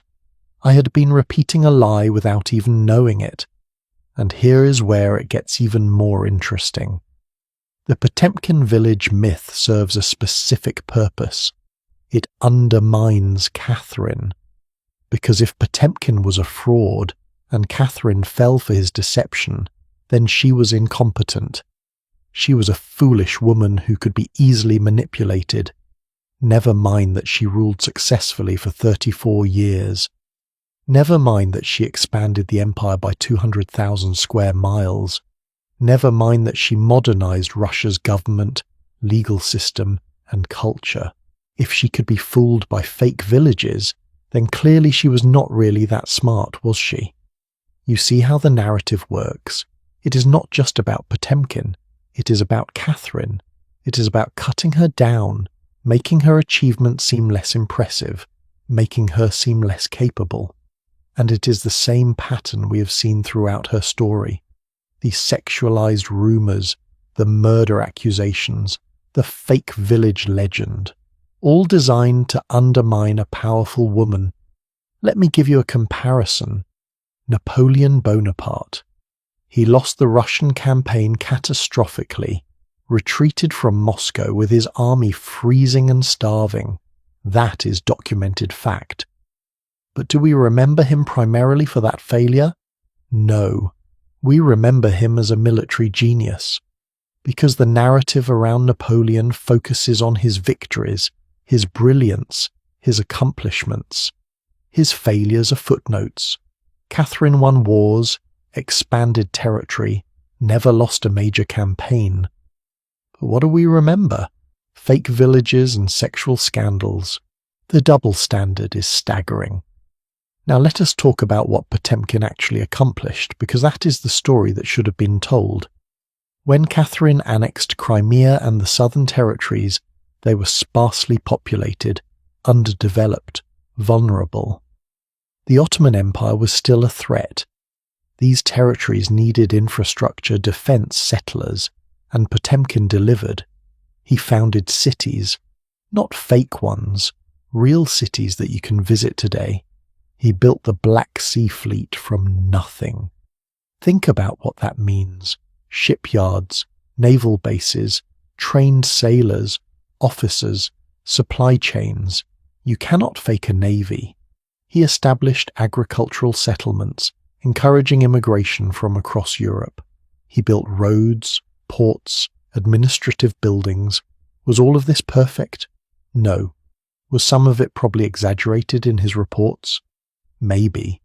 But was it fundamentally fake? Absolutely not. There is a historical document, a letter from Catherine to Potemkin in 1787 during that famous trip. She writes about how impressed she is with the development she is seeing, about the new buildings, the thriving settlements, the progress. Now, either Catherine was a complete fool who could not tell real buildings from canvas, or she was seeing real development. And everything we know about Catherine suggests she was not a fool. But here is the really clever part of the Potemkin village myth. It is unfalsifiable.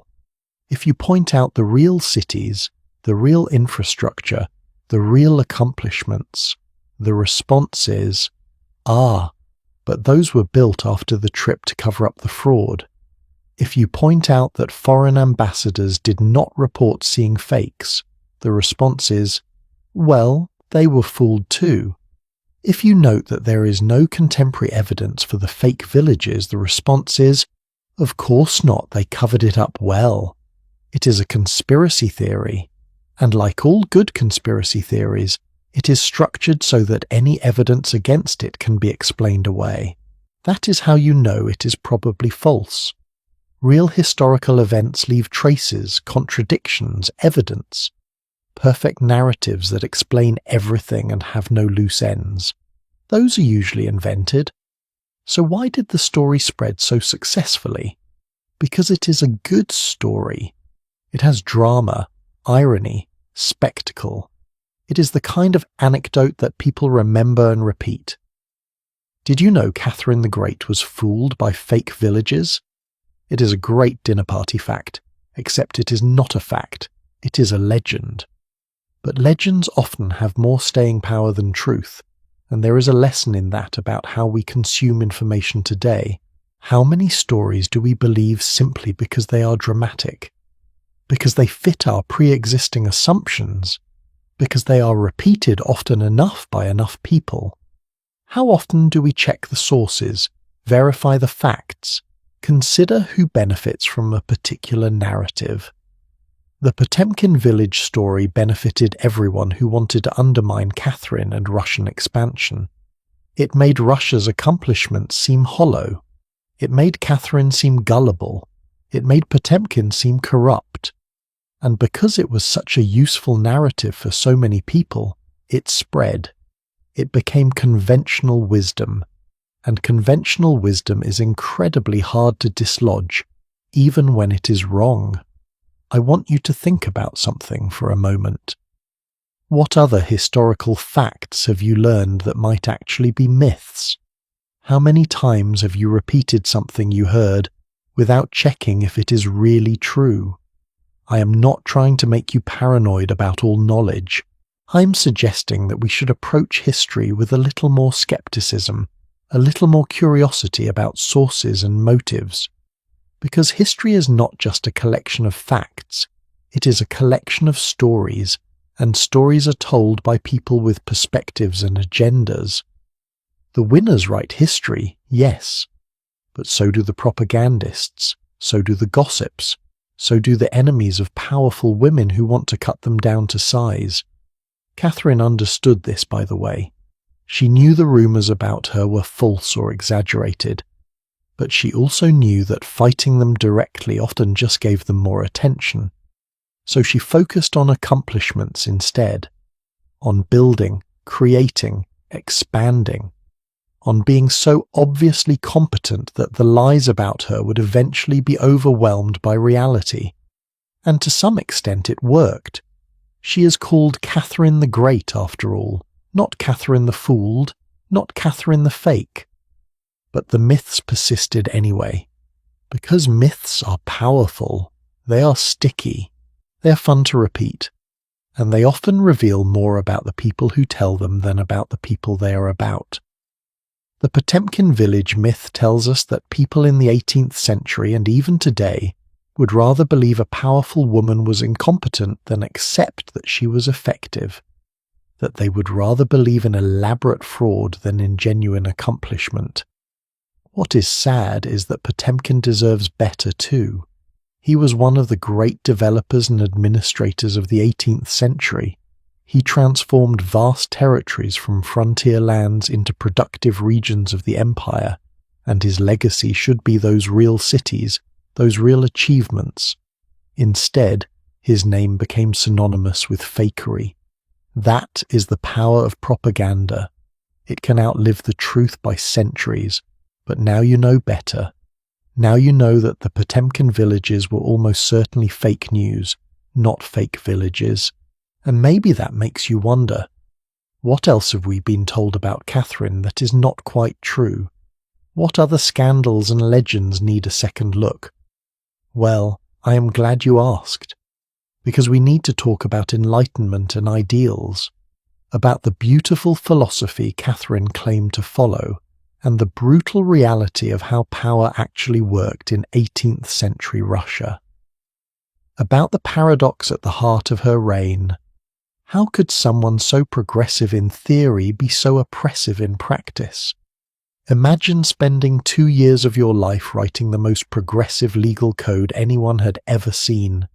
526 articles laying out a vision for justice, equality, and rational government. You work on it every single day. You base it on the greatest thinkers of your time, Montesquieu, Beccaria, the philosophes of the French Enlightenment. You pour your heart into creating something that will transform your empire, that will bring reason and humanity to governance. And then you watch it fail. Completely. Almost nothing you proposed actually gets implemented. That was Catherine's experience with the nakaz, and it reveals the central tragedy of her reign. Let me take you back to 1764. Catherine has been empress for 2 years. Peter is dead, her position is secure, and she is ready to actually govern. And she wants to be an enlightened ruler, not just in theory, in practice. She's been reading Voltaire since she was a teenager. She corresponds with Diderot. She sees herself as part of the Enlightenment, that grand intellectual movement sweeping Europe, and she genuinely believes she can bring those ideals to Russia. So she starts working on what she calls the instruction, the nakaz in Russian. It is supposed to guide a complete reform of Russia's legal system. The existing laws dated from 1649, over a century old, outdated, contradictory, often cruel. Catherine wants to create something new, something based on reason and humanity rather than tradition and fear. She works on this document for 2 years, every day, writing, revising, consulting sources, and the result is remarkable. The nakaz proposes equal protection under law for all persons. It emphasizes preventing crime rather than punishing it harshly. It argues against torture. It suggests that the purpose of punishment should be rehabilitation, not vengeance. It even hints at limiting serfdom, though carefully, because Catherine knows that is dangerous territory. This document was revolutionary for its time. When it was published in 1767, it was widely distributed across Europe and caused a sensation. Voltaire called it the finest monument of the century. French philosophes praised Catherine as the ideal enlightened monarch. She'd written, on paper, the perfect vision of rational governance, and she was so proud of it. But here is where reality crashed into ideals.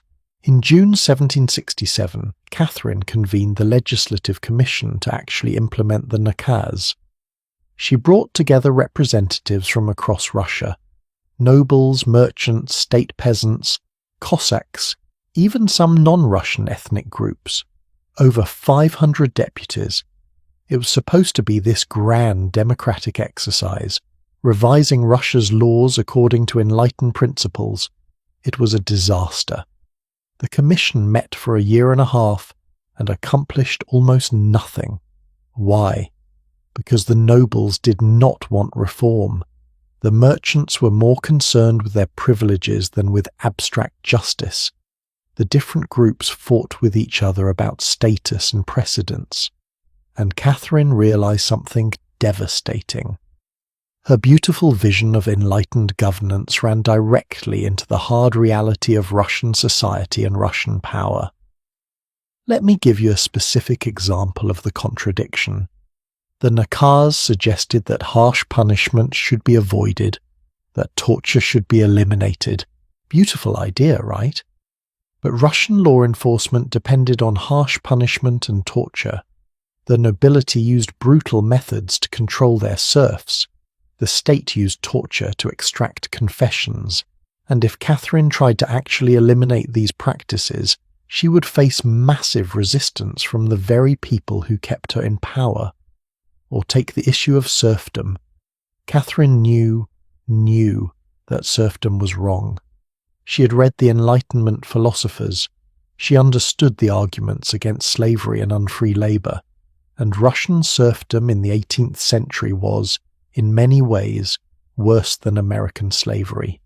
Serfs were tied to their owners, not to the land.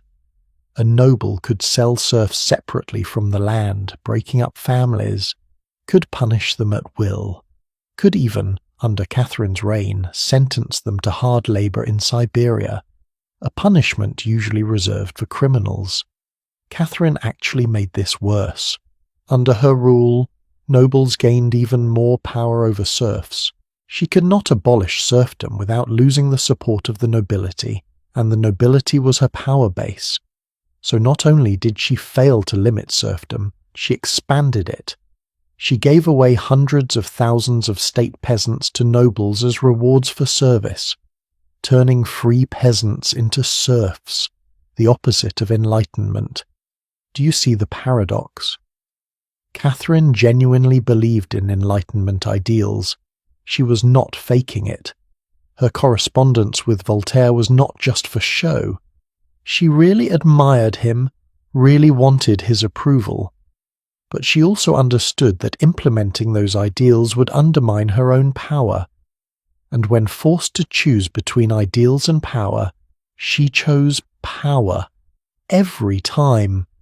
Let us compare this to other enlightened despots of the era, because Catherine was not alone in this contradiction.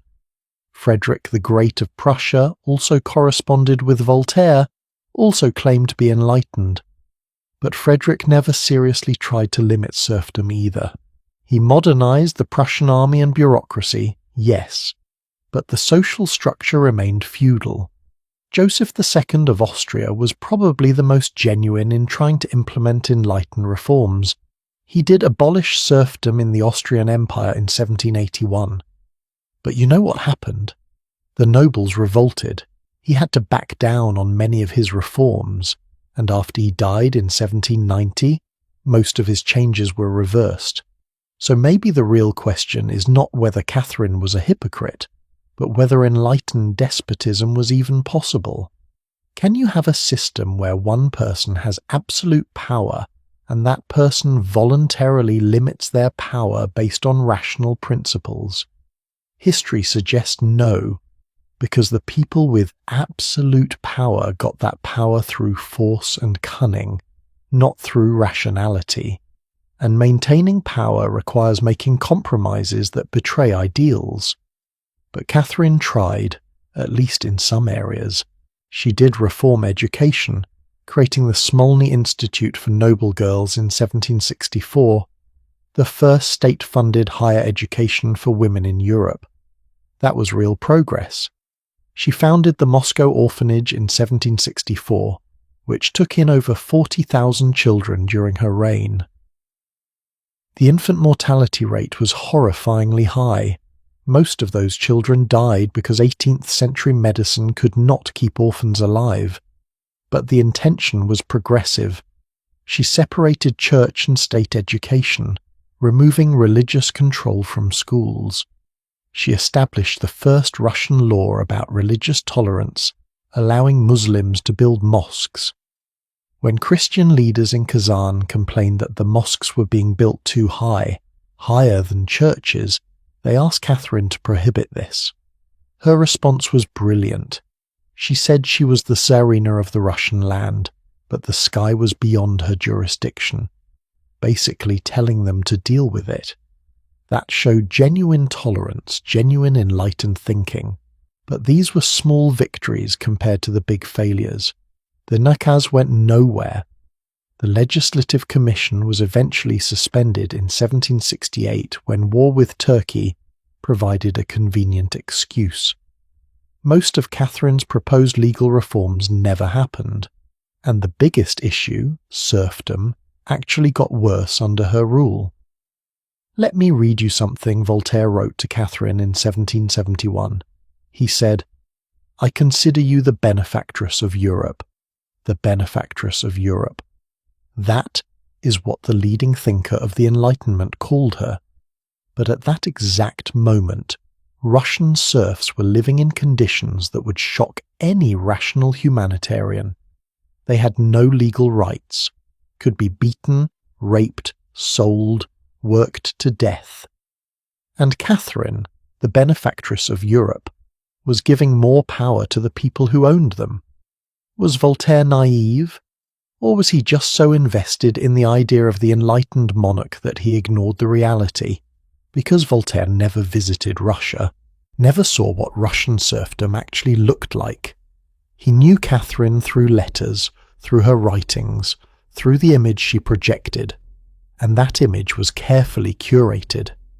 Catherine was brilliant at public relations. She understood that controlling her reputation in Europe was almost as important as controlling Russia. So she wrote the nakaz knowing it would be published in France and circulated among the philosophes.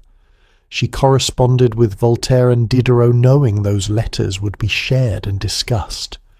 She was creating a brand, Catherine the Enlightened, and it worked. European intellectuals loved her. They held her up as proof that enlightened despotism could work, but inside Russia, different story. The nobles saw her as one of them, protecting their privileges. The serfs saw her as their oppressor. The church saw her as a secular ruler who could not be fully trusted. Catherine was different things to different audiences. That is politics at the highest level. Now, Diderot actually did visit Russia in 1773. Catherine had bought his library when he was in financial trouble, allowed him to keep using it, and paid him to be its librarian. It was a generous gesture, and Diderot came to St. Petersburg to thank her personally and to give her advice on governance. They had long conversations about reform, about Enlightenment principles, about how to improve Russia, and Diderot was shocked by what he found. Not by Catherine, he liked her personally, but by the reality of Russian autocracy. He tried to convince her to establish something like a constitutional monarchy, to create checks on her power, to give people more rights. And Catherine listened politely, but she did not implement any of it. Later she wrote that Diderot's ideas were fine for philosophy, but impossible in practice. She said, "You work only on paper, which endures all things. But I, poor Empress, work on human skin, which is far more irritable and ticklish." That quote reveals everything. Human skin is irritable and ticklish, meaning real people resist change. They have interests, fears, traditions. You cannot just impose rational reforms from above because people are not rational. They are emotional, tribal, self-interested. and governing them requires working within those constraints. But is that true, or is it an excuse? Because other societies have made dramatic changes. The American Revolution happened in 1776, right in the middle of Catherine's reign. 13 colonies threw off monarchy entirely and created a republic based on Enlightenment principles. It was messy and imperfect and excluded most people initially. But it showed that radical change was possible. Catherine could have tried harder. She could have used her absolute power to force change. But she chose not to, because forcing change would have risked her position. And here is the brutal honesty. Catherine valued her power more than her principles. When the two conflicted, power won. That does not make her evil. It makes her human. But it does make her less than the enlightened ideal she projected. Think about this in modern terms. How many leaders talk about progressive values while maintaining systems that contradict those values? How many politicians campaign on change and then govern to preserve their own position? How many people espouse ideals they are not willing to sacrifice for? Catherine was not unique in this. She was just doing it at an empire-defining scale. But there is something almost tragic about Catherine's Enlightenment period, about those early years when she really believed she could transform Russia through reason. You can see it in her early letters to Voltaire, the enthusiasm, the idealism, and then you can watch, year by year, as that idealism gets worn down by reality, by noble resistance, by peasant revolts, by wars, by the sheer difficulty of changing a massive traditional empire. By the 1770s, Catherine had largely given up on major reforms. She still talked about Enlightenment principles, still corresponded with philosophes, still patronized the arts and sciences, but the radical transformation she had envisioned, it was not happening, could not happen, not without a revolution, and Catherine was not going to start a revolution against herself. So instead, she focused on what she could control: territorial expansion, military strength, cultural patronage, administrative efficiency, things that made Russia stronger without requiring fundamental social change. And in those areas, she succeeded brilliantly. Russia became a major European power under her reign. She added vast territories. She won wars. She made St. Petersburg a cultural capital. But the cost was borne by the people at the bottom, the serfs, the peasants, the people who worked the land and had no rights, no voice, no hope of improvement, and their suffering would eventually explode into violence, because you cannot oppress millions of people indefinitely, even with all the power of the state behind you. Eventually they resist. Eventually they fight back, and when they did, Catherine's response showed exactly where her priorities lay. Because when faced with the largest peasant rebellion in Russian history, led by a man claiming to be her dead husband, Catherine did not respond with enlightened mercy or rational justice. She responded with overwhelming force and brutal repression, and that is where we are headed next, to a moment that tested everything Catherine claimed to believe and revealed the iron fist underneath the velvet glove. There is a word that appears over and over in documents from Catherine's Russia. The word is krepostnoy. It translates to serf. But that translation misses something crucial, because when we hear serf in English, we think of medieval Europe. Peasants tied to the land, working for lords, limited freedom but still human beings with some rights. Russian serfdom in the 18th century was not that. It was something darker, something closer to what Americans would recognize as slavery. And most people have no idea how bad it really was.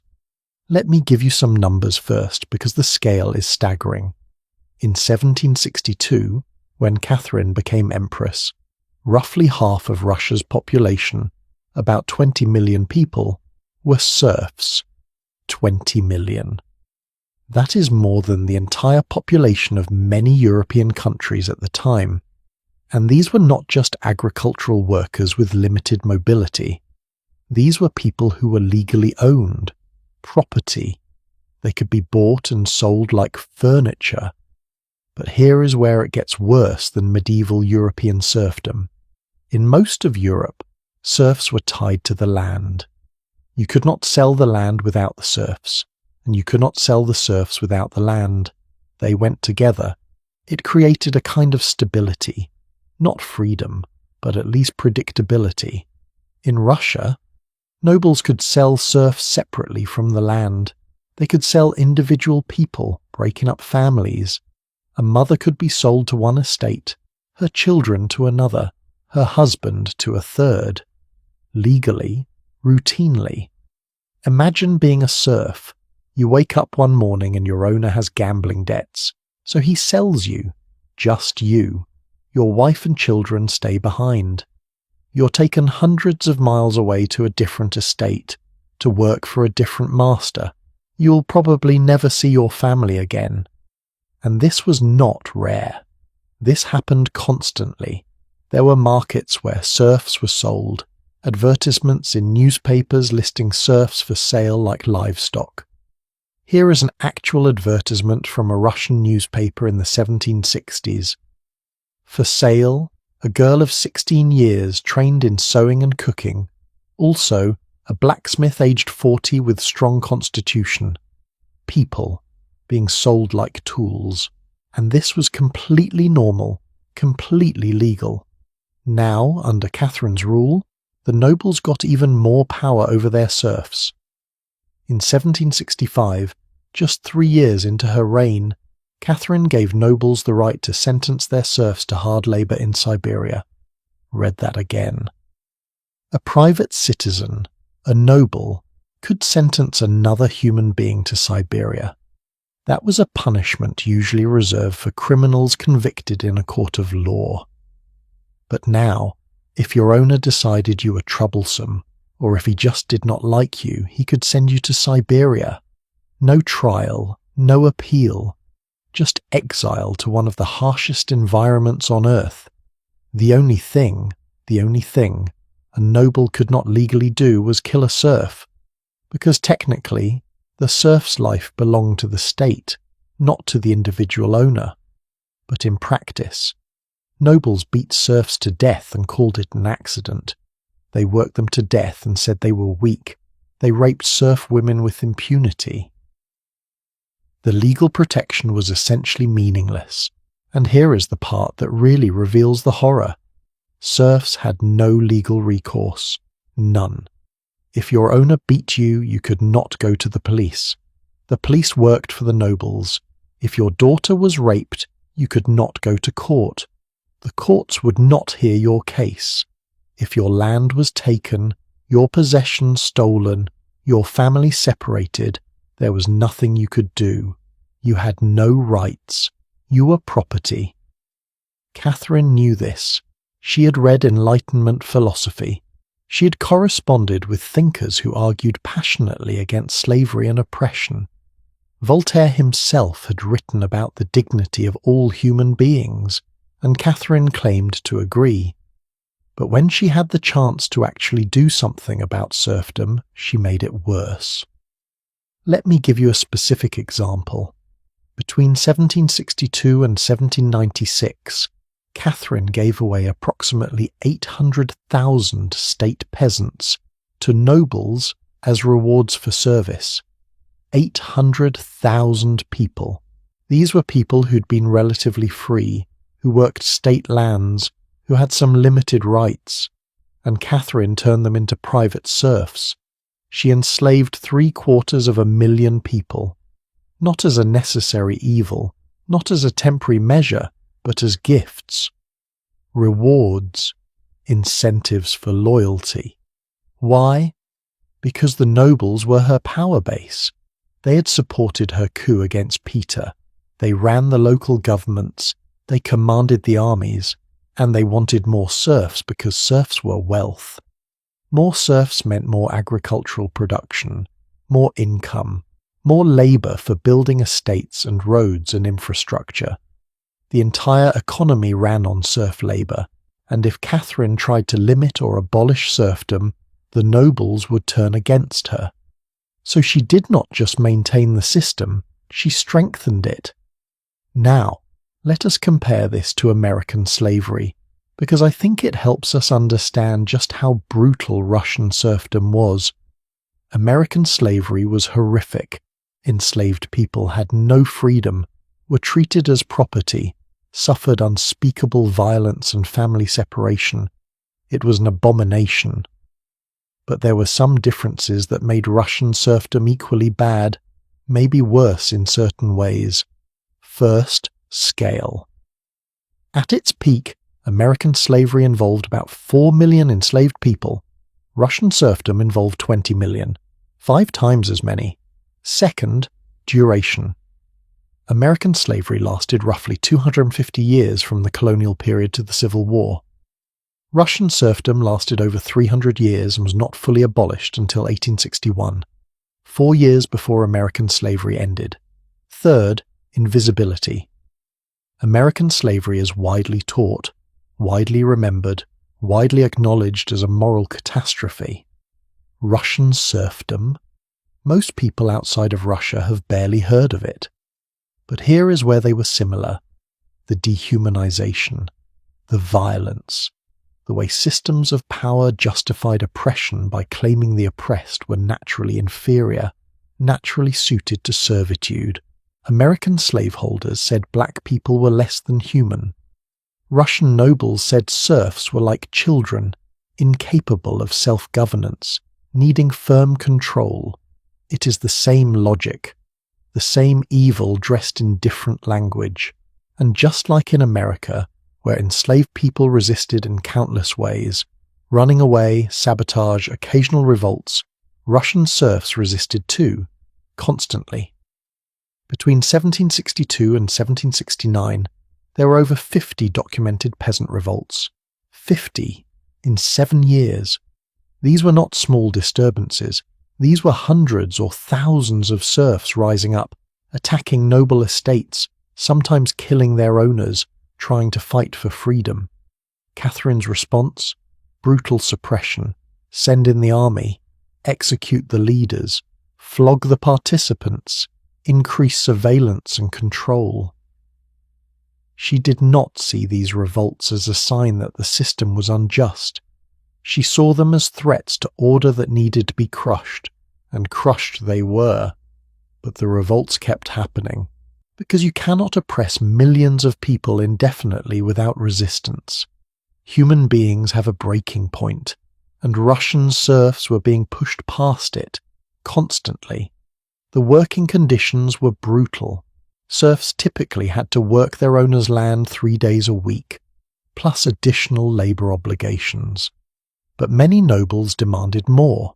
4 days, 5 days, sometimes 6 days a week, leaving barely any time for serfs to work their own plots to feed their families. And the punishments for not meeting obligations, public flogging, sometimes hundreds of lashes. People died from these beatings. Women were flogged as well as men.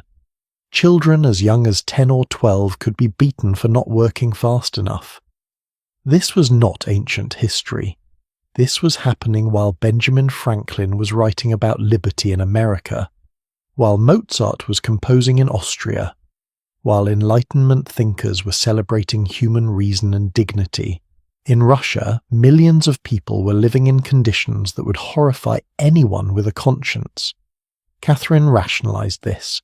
She told herself and her correspondents in France that Russian serfs were not ready for freedom, that they was too backward, too uneducated, too prone to chaos, that they needed the firm hand of noble control or they would descend into anarchy.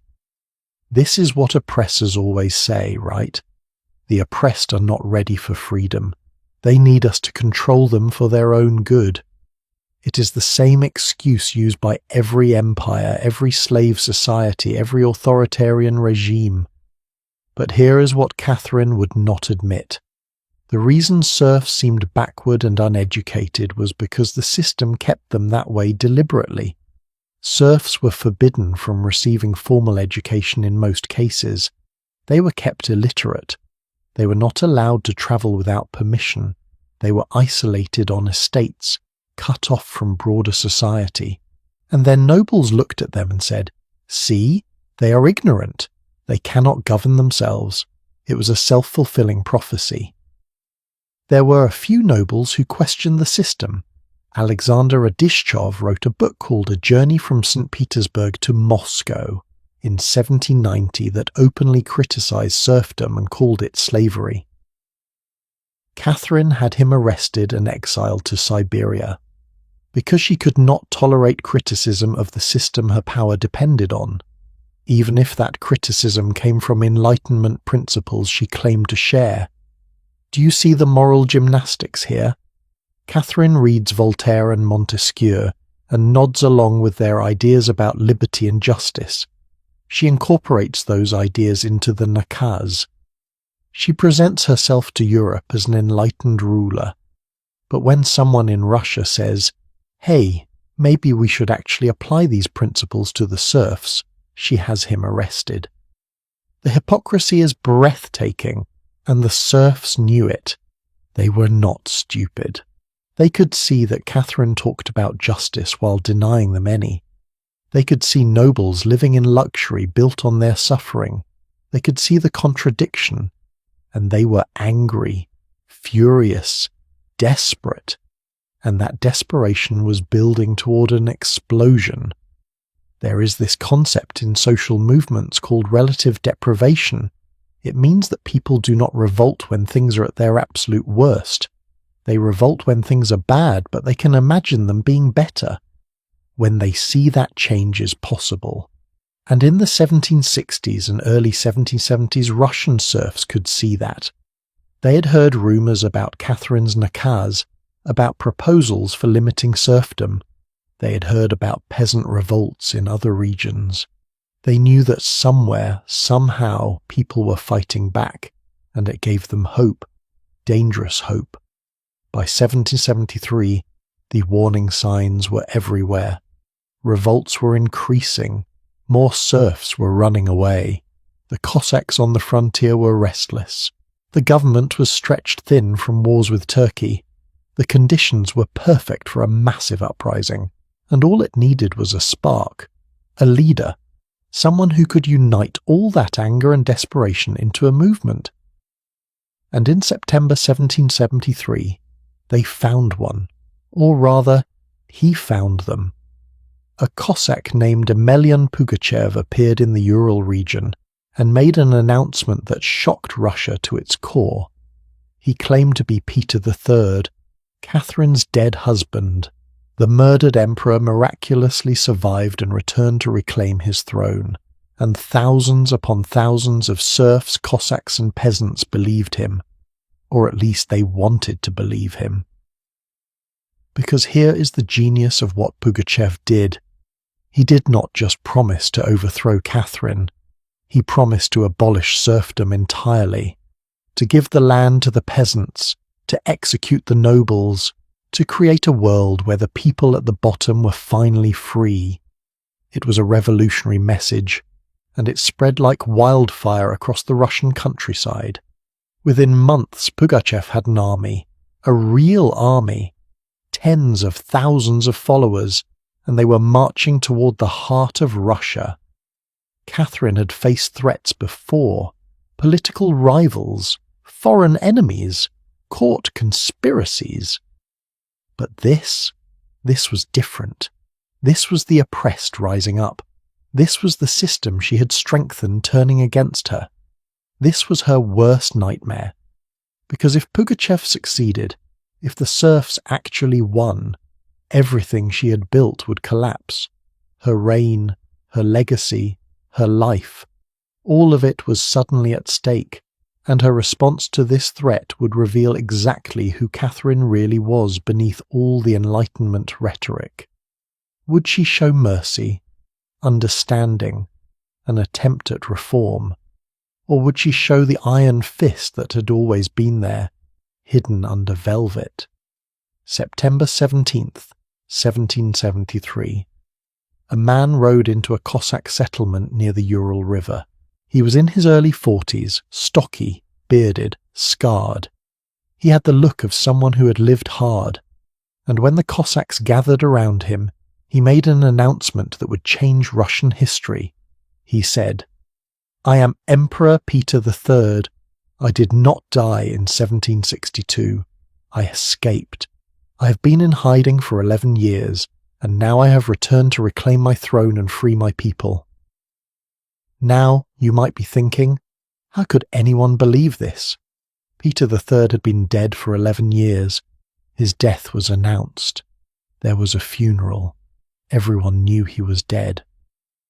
But here is what you need to understand about 18th century Russia. Information travelled slowly. Most peasants and serfs could not read. They had never seen Peter III in person.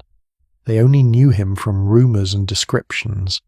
And more importantly, there was a tradition in Russian culture of the true Tsar, the idea that a good Tsar had been wrongfully deposed or killed, but would return to save the people. This tradition existed because it gave hope. When life under the current ruler was unbearable, people comforted themselves with the fantasy that somewhere the rightful Tsar was alive, waiting to come back and make things right. It happened over and over in Russian history. False Dmitri claiming to be the murdered son of Ivan the Terrible. False Peters and false Alexeis. The true Tsar was always the one who promised what people wanted to hear. And Pugachev understood this perfectly. He was not actually educated, but he was cunning. He was born a Don Cossack, had served in the Russian army, fought in the 7 Years' War and against Turkey. He had deserted in 1771, wandered around, gotten in trouble with authorities. He was nobody, a peasant with military experience and a talent for survival. But he was also charismatic. He could speak to people, make them believe. So when he showed up claiming to be Peter III, he did not just make the claim, he backed it up with a story. He said that on the night he was supposed to be murdered, loyal guards had helped him escape. They killed someone else and passed off the body as his. He had fled, lived in hiding, travelled the country disguised as a pilgrim. He had seen the suffering of his people under the German usurper Catherine, and now he was back to free them. And critically, he made promises. He issued manifestos, official-sounding decrees, abolishing serfdom, giving land to the peasants, eliminating taxes, executing the nobles who had oppressed the people. He painted a picture of a Russia where the serfs were free, the land was theirs, and justice finally existed. Can you imagine hearing this if you were a serf? If your entire life had been suffering and exploitation? Of course you would want to believe it. Of course you would follow him. The rebellion started small, a few hundred Cossacks, but it grew incredibly fast. Within a month, Pugachev had several thousand followers. Within 3 months, tens of thousands. They attacked and captured forts, arsenals, small towns. They killed nobles, burned estates, freed serfs who immediately joined the rebellion. It was like a wildfire spreading across the Russian countryside. And here is what made it so dangerous. This was not just a peasant revolt. Pugachev attracted different groups with different grievances. Cossacks who resented government control over their traditional freedoms. Factory workers in the Ural mines who were basically enslaved. Non-Russian ethnic groups, Bashkirs, Kalmyks, Kazakhs, who had been conquered and oppressed by the Russian Empire. Old Believers, a religious sect that had been persecuted. All these groups saw Pugachev as their liberator. By the summer of 1774, Pugachev's army was massive.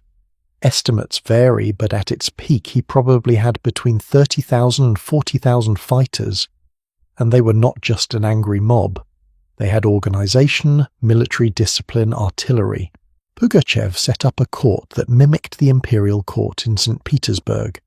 He appointed ministers and generals from among his followers. He issued decrees with official seals. He was creating an alternative government. In July 1774, Pugachev captured the city of Kazan. Kazan. That is a major city, one of the oldest and most important in Russia. The rebels stormed it, overwhelmed the defenders, took control. They burned much of the city, killed nobles and officials. It was a catastrophic defeat for Catherine's forces. And suddenly, Pugachev was only about 400 miles from Moscow. The capital itself seemed within reach. Think about what this meant. Catherine had been empress for 12 years. She had won wars against Turkey. She had expanded the empire. She had established herself as a powerful ruler.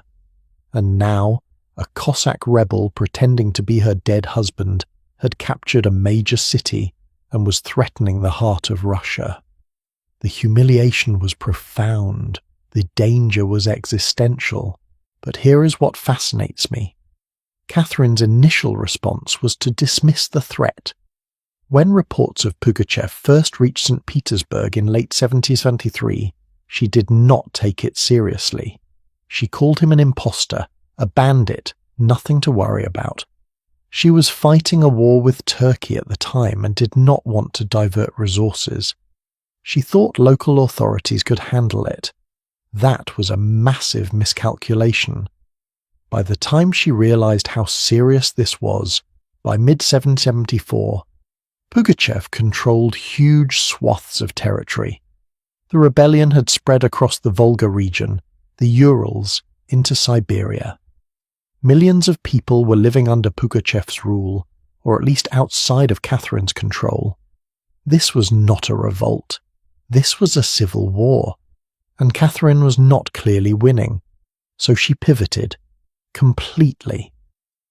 She pulled back from the war with Turkey and signed a peace treaty, even though she could have gotten better terms by continuing to fight. Why? Because she needed her army home. She needed those experienced soldiers and commanders to fight Pugachev. She made General Alexander Suvorov, one of Russia's greatest military leaders, commander of the anti-Pugachev forces. She threw everything at this problem, and slowly the tide turned. Suvorov was brilliant, ruthless, but brilliant. He did not try to chase Pugachev's entire army. He focused on cutting off supplies, isolating rebel-held territories, targeting Pugachev's key commanders. Professional military tactics against what was ultimately a peasant army, however large and motivated. But what really doomed Pugachev was not military defeat. It was betrayal. By September 1774, after the capture of Kazan, Pugachev's forces were being pushed back. They had suffered losses, supply lines were breaking down, and some of his own Cossack officers started to doubt, started to think, maybe we should cut a deal, save ourselves. On September 14th, 1764, a group of Pugachev's own Cossacks arrested him. They tied him up and handed him over to government forces, just like that. The Great Rebellion collapsed, because without their charismatic leader, without the true Tsar, the followers lost hope. Armies started deserting, towns surrendered. Within weeks, it was over. Pugachev was brought to Moscow in a metal cage, literally. They built a cage on a cart and transported him like an animal, displaying him to crowds along the way. Can you imagine the psychological warfare of that? Showing people, look, your emperor is in a cage. He is powerless. This is what happens to rebels. And then came the trial. It was not really a trial. It was theatre. Pugachev was questioned, tortured for information about his supporters. He confessed everything, admitted he was not Peter III, pleaded for mercy. There would be none. On January 10th, 1775, In a public square in Moscow, Emelyan Pugachev was executed. The method was quartering, being tied to 4 horses that pulled in different directions, tearing the body apart. It was one of the most brutal execution methods available, reserved for the worst traitors. They wanted to make an example. They wanted everyone to see what happened when you challenge the empire. Except there is a twist. According to some reports, the executioner secretly beheaded Pugachev first, before the quartering, a mercy killing. Whether this was compassion or a pragmatic decision to make the execution easier to carry out, we do not know. But if it is true, it suggests that even in this moment of brutal state violence, someone felt a shred of humanity for the condemned man. After Pugachev's execution, Catherine ordered systematic reprisals. Villages that had supported the rebellion were burned. Leaders were hanged. Hundreds, probably thousands, of people were executed or sent to Siberia. The message was clear. Revolt against the empire and you will be destroyed. Your families will suffer. Your communities will be erased. But Catherine also tried to erase the memory of the rebellion itself. She renamed the Yaik River, where the rebellion started, to the Ural River. She forbade mentioning Pugachev's name in official documents. She wanted to pretend it had never happened, because the rebellion exposed something she could not acknowledge. The system she ruled over was so unjust that millions of people would follow an obvious impostor just for the chance at freedom. Let us think about why this rebellion happened in the first place. Yes, Pugachev was charismatic. Yes, the timing was right with Catherine distracted by war. But the fundamental cause was the brutality of serfdom. If serfs had been treated with basic human dignity, if they had rights, if they had hope for a better future, would they have risked everything to follow Pugachev? Probably not. The rebellion was a message, a scream. Millions of people saying, "We cannot live like this anymore. We would rather fight and die than continue in slavery." And Catherine's response was not to reform the system. It was to crush the rebellion and strengthen the system even more. After Pugachev, she gave nobles even more power over serfs, made punishments harsher, increased surveillance.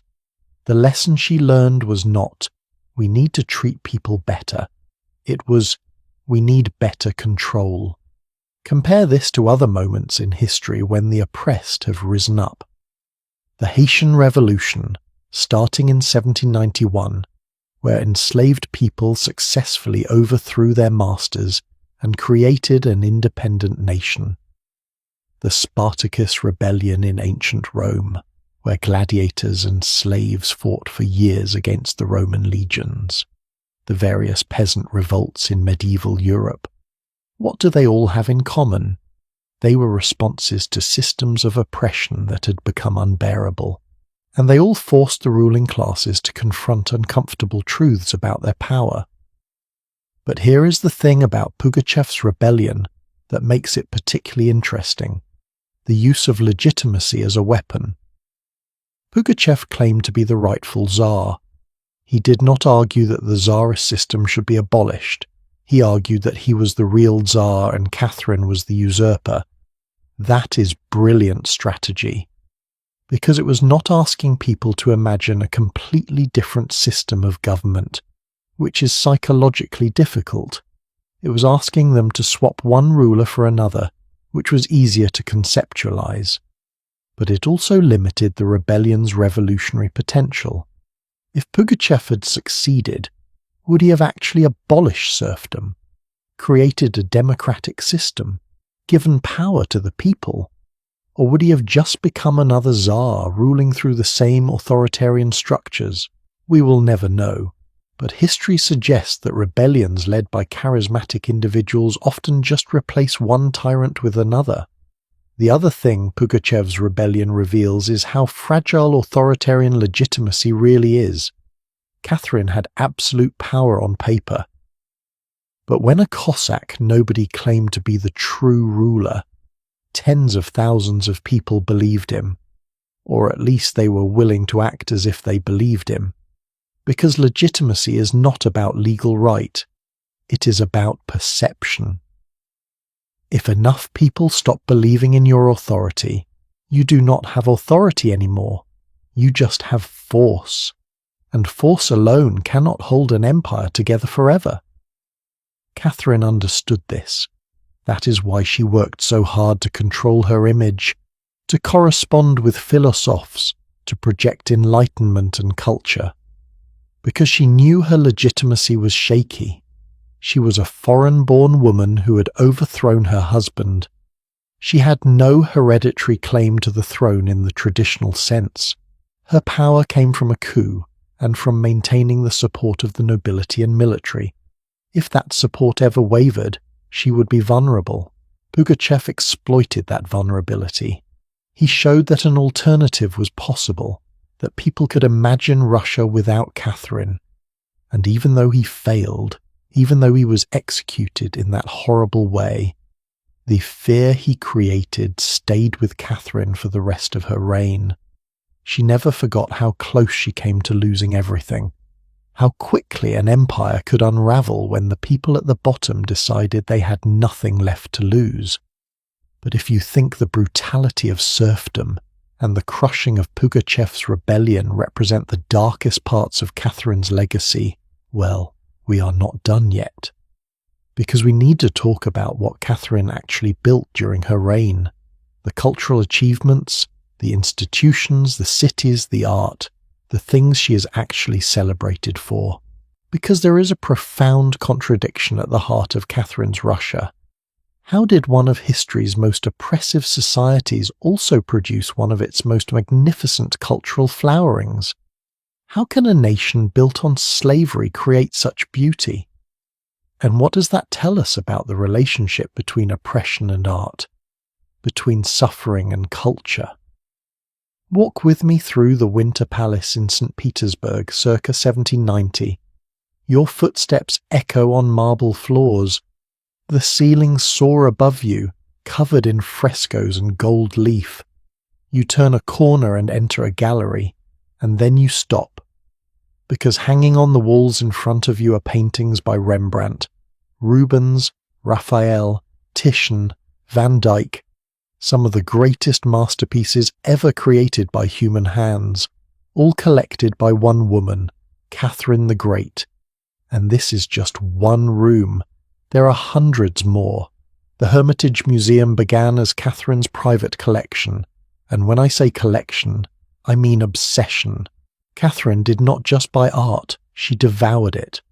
She competed with other European monarchs to acquire the best pieces, the rarest works, the most significant collections, and she won. By the time she died in 1796, she owned approximately 4,000 paintings, 10,000 engraved gems, 10,000 drawings, and countless sculptures and decorative arts. It was the largest private art collection in the world. But here is what gets me. She actually bought her first major collection sight unseen.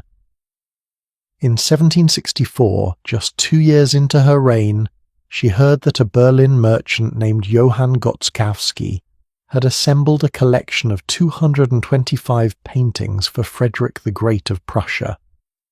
But Frederick could not afford to pay for them because he was broke from the 7 Years' War. So Catherine swooped in and bought the entire collection. 225 paintings. She had never seen them. She just wanted them before anyone else could have them. That is power move energy right there. And it was not just about owning beautiful things. Catherine understood that culture was political. Art was legitimacy. If Russia had the finest art collection in Europe, if St. Petersburg rivaled Paris and Vienna as a cultural centre, then Russia was not some backward frontier empire.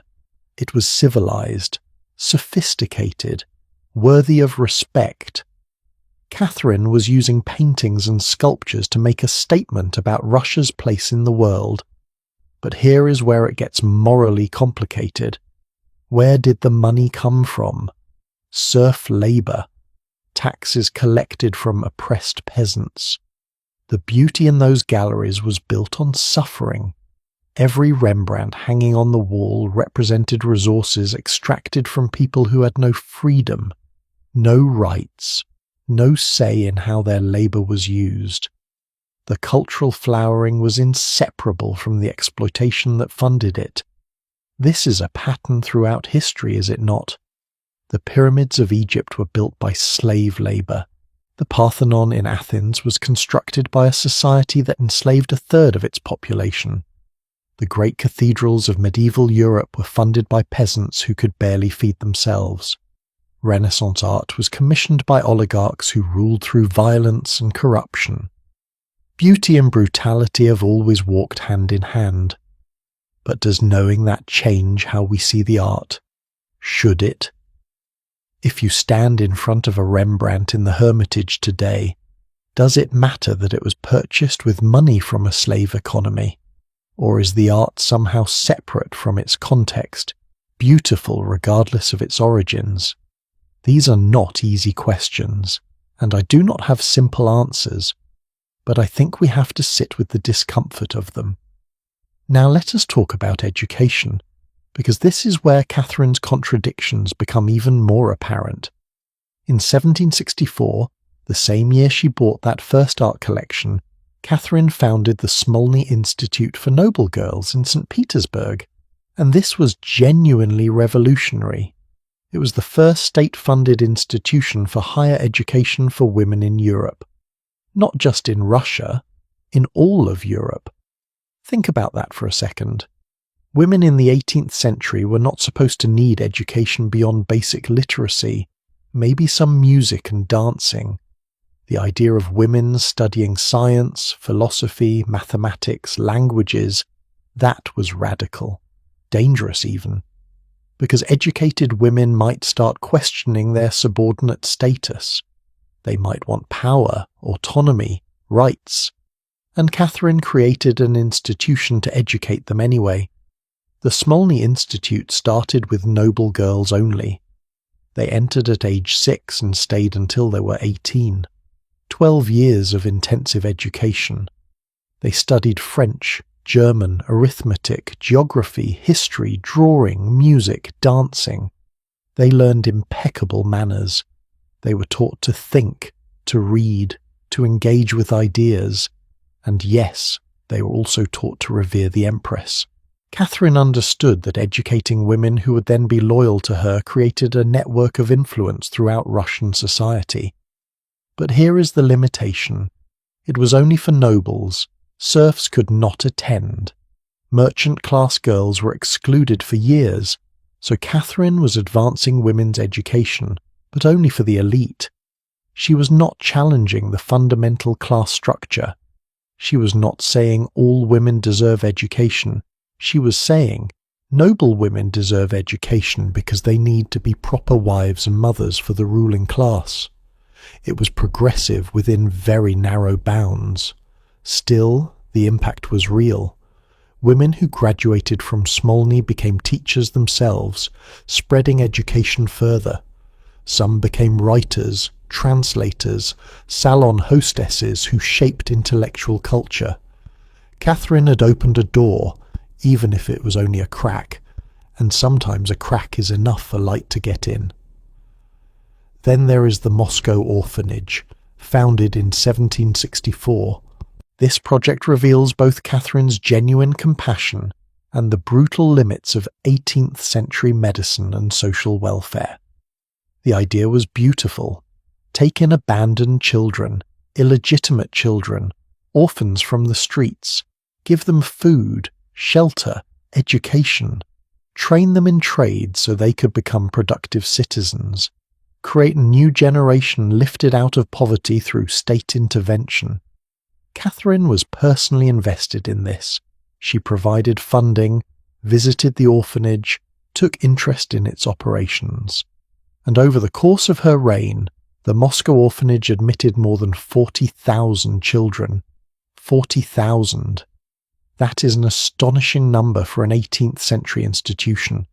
It shows scale, ambition, commitment. But the mortality rate was catastrophic. Most estimates suggest that between 75 and 85% of the children admitted to the orphanage died. 75 to 85%. Of those 40,000 children, probably 30,000 to 35,000 died there, from disease, malnutrition, the general inability of 18th century medicine to keep infant mortality low even in the best conditions, and orphanages were not the best conditions. So was the Moscow orphanage a success or a failure? It saved thousands of children who would have otherwise died on the streets. But it also became, in effect, a death sentence for many others.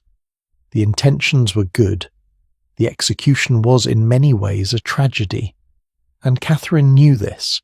She received reports about the mortality rates. She tried reforms, better ventilation, more nurses, different feeding practices. Nothing really worked. But she kept the orphanage running because what was the alternative? Let those children die on the streets instead. This is the complexity of evaluating historical figures. Catherine did something that was ahead of its time, state-funded care for orphans. But the results were mixed at best, horrific at worst. Do we give her credit for trying, or condemn her for the deaths? Both, probably. Both. Let me tell you about another economic innovation that shows Catherine's practical side, the introduction of paper money. Before 1769, Russia's economy ran on silver and gold coins, but Catherine's military campaigns were expensive. Wars with Turkey, the costs of administering new territories, the expenses of her cultural projects, it all drained the treasury. There was not enough silver and gold in circulation for people to conduct large transactions. So Catherine created the Assignation Bank in 1769 and started issuing paper rubles. This was not unique to Russia. Other countries had paper money, but it was new for Russia and represented a significant modernization. Paper money made trade easier, allowed for larger transactions, helped the economy function more smoothly. The assignation ruble would remain in use until 1843, long after Catherine's death. That is lasting impact.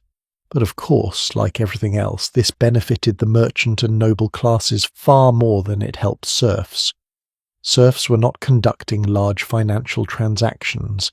They were not participating in the money economy in meaningful ways. So even this economic modernization reinforced existing inequalities.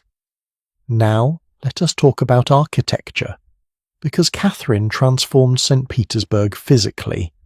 She commissioned dozens of major buildings in the neoclassical style, the Hermitage building itself, the Academy of Arts, the Marble Palace, expansions of the Winter Palace. She brought in architects from across Europe. She wanted St. Petersburg to look like the great European capitals, like Paris, like Vienna, like Rome. And she succeeded. If you walk through St. Petersburg today, you're walking through Catherine's vision. Those grand boulevards, those imposing facades, those palaces as monuments, they are her legacy made stone. It is genuinely beautiful. One of the most architecturally stunning cities in the world. But who built those buildings? Serfs, forced labor, men who worked on construction projects as part of their obligations to the state or to nobles. They carved the stone, laid the foundations, created the beauty, and they were not paid fairly, not honored, not remembered. Their names are not on plaques. They are invisible in the historical record, but without them, none of it would exist. There is a famous story about Catherine visiting a construction site for one of her projects. She asked a worker what he was doing. He said, "I am earning my bread." She asked another worker the same question. He said, "I am laying bricks." She asked a third worker, and he said, "I am building a cathedral." Catherine supposedly praised the third worker for understanding the larger vision. But I think about that first worker, the one just trying to earn bread. That was probably the most honest answer. Most people building Catherine's vision were just trying to survive. Catherine also established the Russian Academy of Arts, founded in 1757 but reorganized and expanded under her patronage. She created scholarships for talented students to study in Europe. She commissioned Russian artists for major works. She was trying to create a homegrown Russian artistic tradition, not just import European culture. And this had lasting impact. Russian art, music and literature in the 19th century built on foundations Catherine helped establish. But again, access was limited. Serf children could not attend the academy. Poor children from merchant families had little chance. The cultural renaissance Catherine fostered was for the elite. It did not reach down to the masses, so here is the question I keep coming back to. Was Catherine's cultural legacy real progress, or was it performative? Was she genuinely trying to elevate Russian civilization, or was she just buying prestige? And does it matter if the results were the same? I think it was both. Catherine genuinely loved art, ideas, culture. Her letters show real engagement with philosophical questions, real appreciation for beauty. But she also understood the political value of culture. She knew that being seen as enlightened increased her legitimacy in Europe, made her harder to dismiss or attack. The personal and the political were intertwined in ways that probably cannot be separated. Compare Catherine's cultural patronage to that of other monarchs. Louis XIV of France built Versailles and patronized artists not just for beauty, but to centralize power and impress rivals. The Medici in Florence supported Renaissance art partly from genuine love of beauty and partly to legitimize their rule.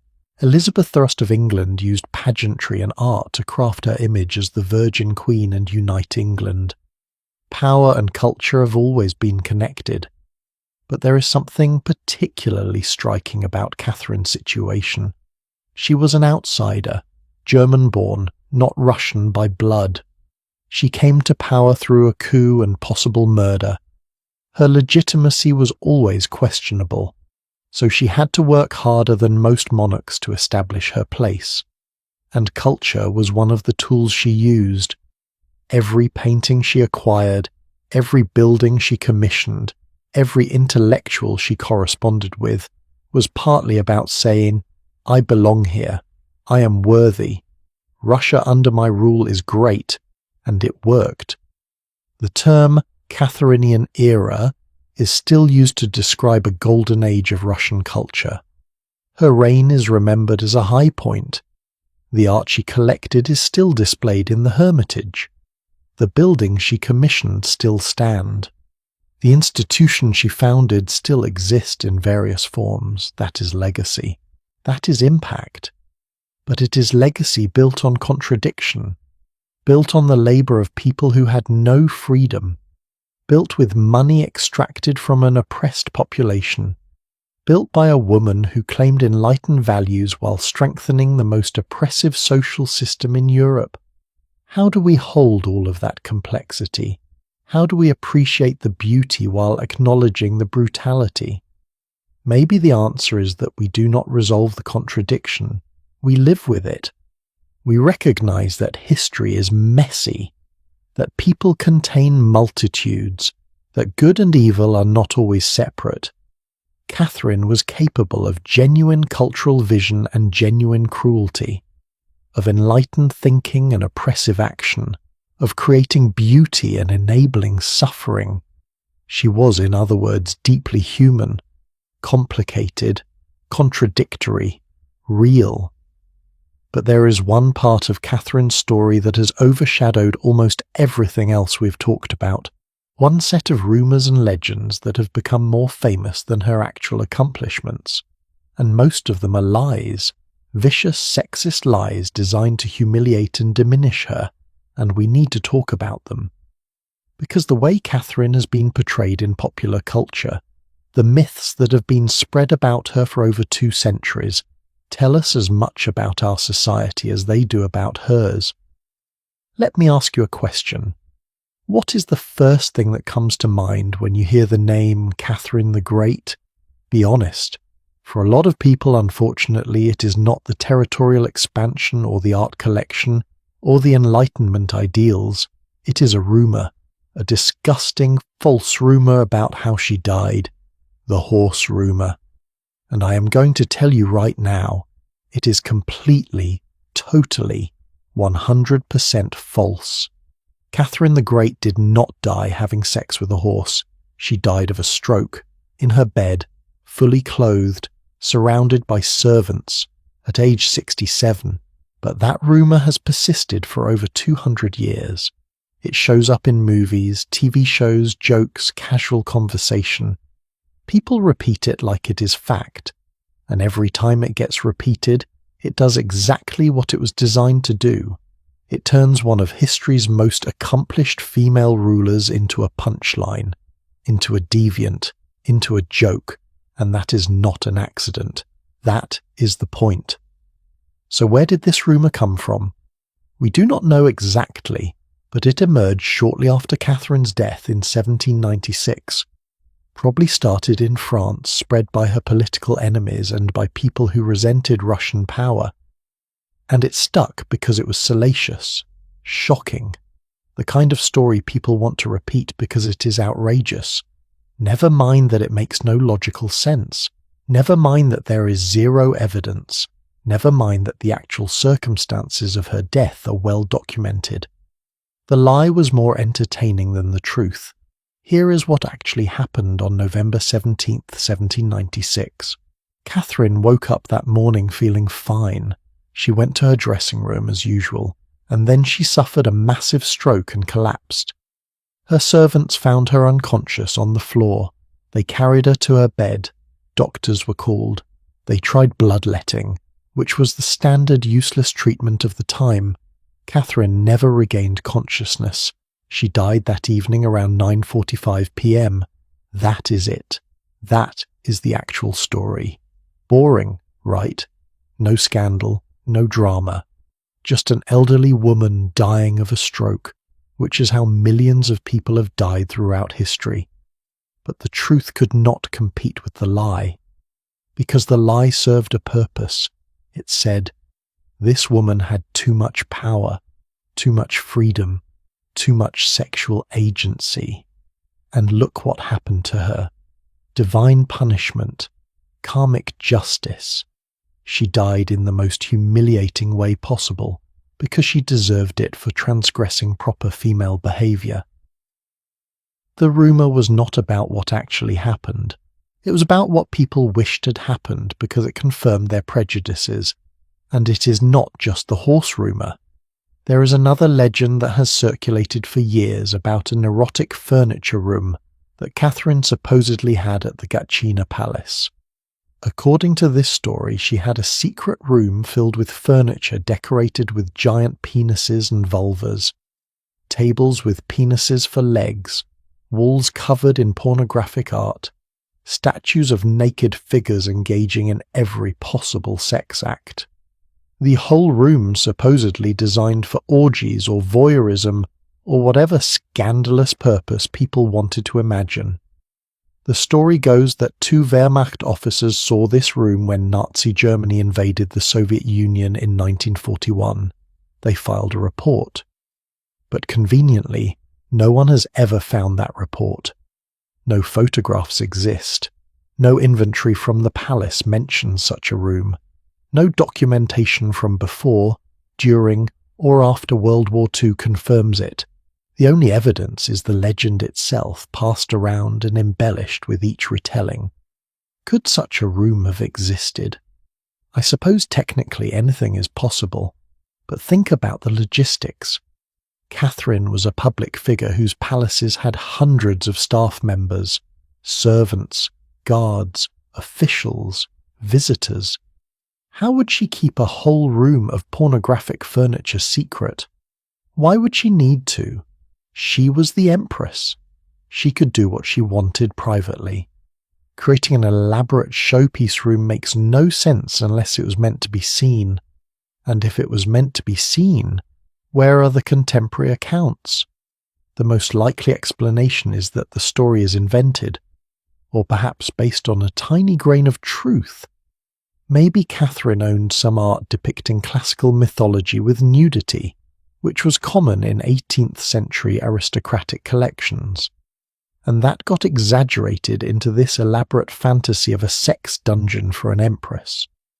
Because people wanted to believe Catherine was that debauched, it confirmed the narrative.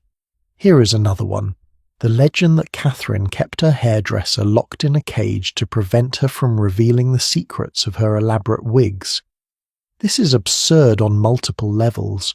First, if Catherine wanted to keep someone quiet, she had actual prisons in Siberia. She did not need to keep them in a decorative cage like a pet bird. Second, hairstyling was not some state secret. Every noble woman at court had elaborate hairstyles. It was the fashion. There was no secret to protect.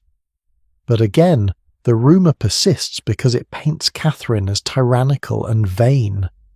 As a woman so obsessed with her appearance that she would imprison someone to protect her beauty routine. It plays into stereotypes about women and vanity, about women and pettiness, and it diminishes her actual accomplishments by focusing on trivial matters. Then there is the claim that Catherine advocated for having sex 6 times a day. Where does that number come from? No credible source. It is just something people say, usually with a wink and a nudge, as if it proves she was a nymphomaniac. But think about it logically. Catherine ruled an empire. She read voraciously. She wrote letters and manifestos and legislation. She attended to state business, met with advisors, dealt with military campaigns and diplomatic crises. When exactly would she have time for sex 6 times a day? The claim is ridiculous, but it gets repeated anyway. Why? Why do these rumours persist when they are so obviously false? Because they serve an important function for people who want to undermine powerful women. They shift the conversation away from what Catherine accomplished to what she supposedly did in private. They make her sexuality the most interesting thing about her instead of her reign. They reduce a complex, brilliant, consequential historical figure to a collection of sexual rumours. And this is not unique to Catherine. This happens to powerful women throughout history and today. Cleopatra is remembered more for her relationships with Julius Caesar and Mark Antony than for her political acumen and successful rule of Egypt for decades. Marie Antoinette is defined by false quotes like, "Let them eat cake," and scandalous rumours about her private life rather than the complex political situation she navigated. Anne Boleyn's entire legacy is overshadowed by sexual accusations that were probably invented to justify her execution. In modern times, we see the same pattern. Female politicians face questions about their appearance, their relationships, their families in ways male politicians do not. Their voices are criticized as too shrill or too soft. Their clothing choices are analyzed. Rumors about their private lives circulate on social media. The tactics have updated, but the goal is the same. Undermine women in power by making their gender and sexuality the issue instead of their competence. Now, let us talk about the men who spread these rumors about Catherine. Frederick the Great, whom we have mentioned before, said about her, "A woman is always a woman, and in feminine government, the cunt has more influence than a firm policy guided by straight reason." That is a quote from one of the most powerful men in Europe about a woman who repeatedly outmaneuvered him politically and militarily. He could not defeat her, so he tried to diminish her with crude sexism, and it worked to an extent. Those attitudes spread. They became conventional wisdom. They shaped how Catherine was remembered. Even today, if you Google Catherine the Great, the autocomplete suggestions include terms related to the horse rumour and sexual scandals before they include her actual accomplishments. That is Frederick's legacy. That is what misogyny does. It outlasts the people who spread it and becomes embedded in the historical record. Catherine's own son, Emperor Paul III, hated his mother for various reasons. She had kept him from power. She may have questioned his legitimacy. Their relationship was cold. And after she died, one of his first acts was to pass a law forbidding women from ever ascending to the Russian throne again. Think about the symbolism. His mother had ruled successfully for 34 years. She had expanded the empire, strengthened Russia, created cultural institutions, navigated complex international politics. And his response was to ensure no woman could ever do it again. That law stayed in effect until the Russian monarchy was abolished in 1917. For over a century, no woman could be Empress of Russia in her own right, all because Paul could not handle the fact that his mother was more capable than he was. And Paul's brief reign, from 1796 to 1801, was chaotic and ended with his assassination in a coup. So the woman he tried to erase from legacy accomplished more in 1 year than he did in his entire reign. But the sexist law remained. The Russian poet Alexander Pushkin, writing in the 19th century, called Catherine a tartuffe in skirts, a hypocrite who pretended to be enlightened but was just power-hungry. He focused on the contradictions in her reign, which are real and worth examining. But notice the language. In skirts. He had to gender it, had to make it about her being a woman pretending to be something she was not. Male rulers who were hypocritical, and there were plenty, were not described as tartuffes in trousers. The hypocrisy was not gendered for them. So let us be clear about what these rumours and insults represent. They are a coordinated, centuries-long campaign to undermine Catherine's legacy by focusing on her gender and invented sexual scandals instead of her actual reign, and it has been devastatingly effective. Ask a random person on the street what they know about Catherine the Great, and they are more likely to mention false sex scandals than the fact that she added 200,000 square miles to the Russian Empire. More likely to laugh about imagined deviancy than to discuss her correspondence with Voltaire. More likely to repeat disgusting lies than to acknowledge her genuine accomplishments. And here is what makes me angry about this. Catherine was not perfect. We have spent this entire story examining her flaws, her hypocrisies, her failures, the nakaz that went nowhere, the serfdom that got worse, the brutal suppression of Pugachev's rebellion, the gap between her Enlightenment ideals and her oppressive actions. These are real criticisms based on real historical facts. We should examine them. We should hold Catherine accountable for her choices and their consequences. But that is not what the sex scandals do. They do not offer legitimate criticism. They offer mockery and diminishment. They say, never mind what she actually did. Let us talk about what we imagine she did in private. Let us make her a joke. Let us make her less than human. And that is not historical analysis. That is character assassination. The tragedy is that Catherine anticipated this. She knew the gossip, the rumours, the whispers. She knew that being a woman in power made her vulnerable to this kind of attack in ways male rulers were not. And she tried to counter it through accomplishments, through cultural patronage, through creating a legacy so significant it could not be ignored. She tried to be so obviously great that the slander would not stick, and to some extent she succeeded. She is called Catherine the Great after all. That title means something. It acknowledges her impact. But the fact that we still have to debunk the horse rumour over 200 years later shows that she did not fully succeed.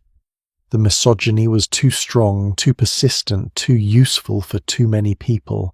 So the next time someone brings up the horse rumor at a party, shut it down, correct them, say, "No, that is false. She died of a stroke, and she ruled Russia for 34 years, expanded the empire massively, patronized the arts, corresponded with Enlightenment philosophers, and transformed her adopted country into a major European power." Those are the facts. The sex scandals are propaganda. Because here is the thing. We get to choose which stories we repeat. We get to decide whether we perpetuate lies or whether we demand truth. And every time we repeat a false rumor about Catherine, we are participating in the very sexism that created those rumors in the first place.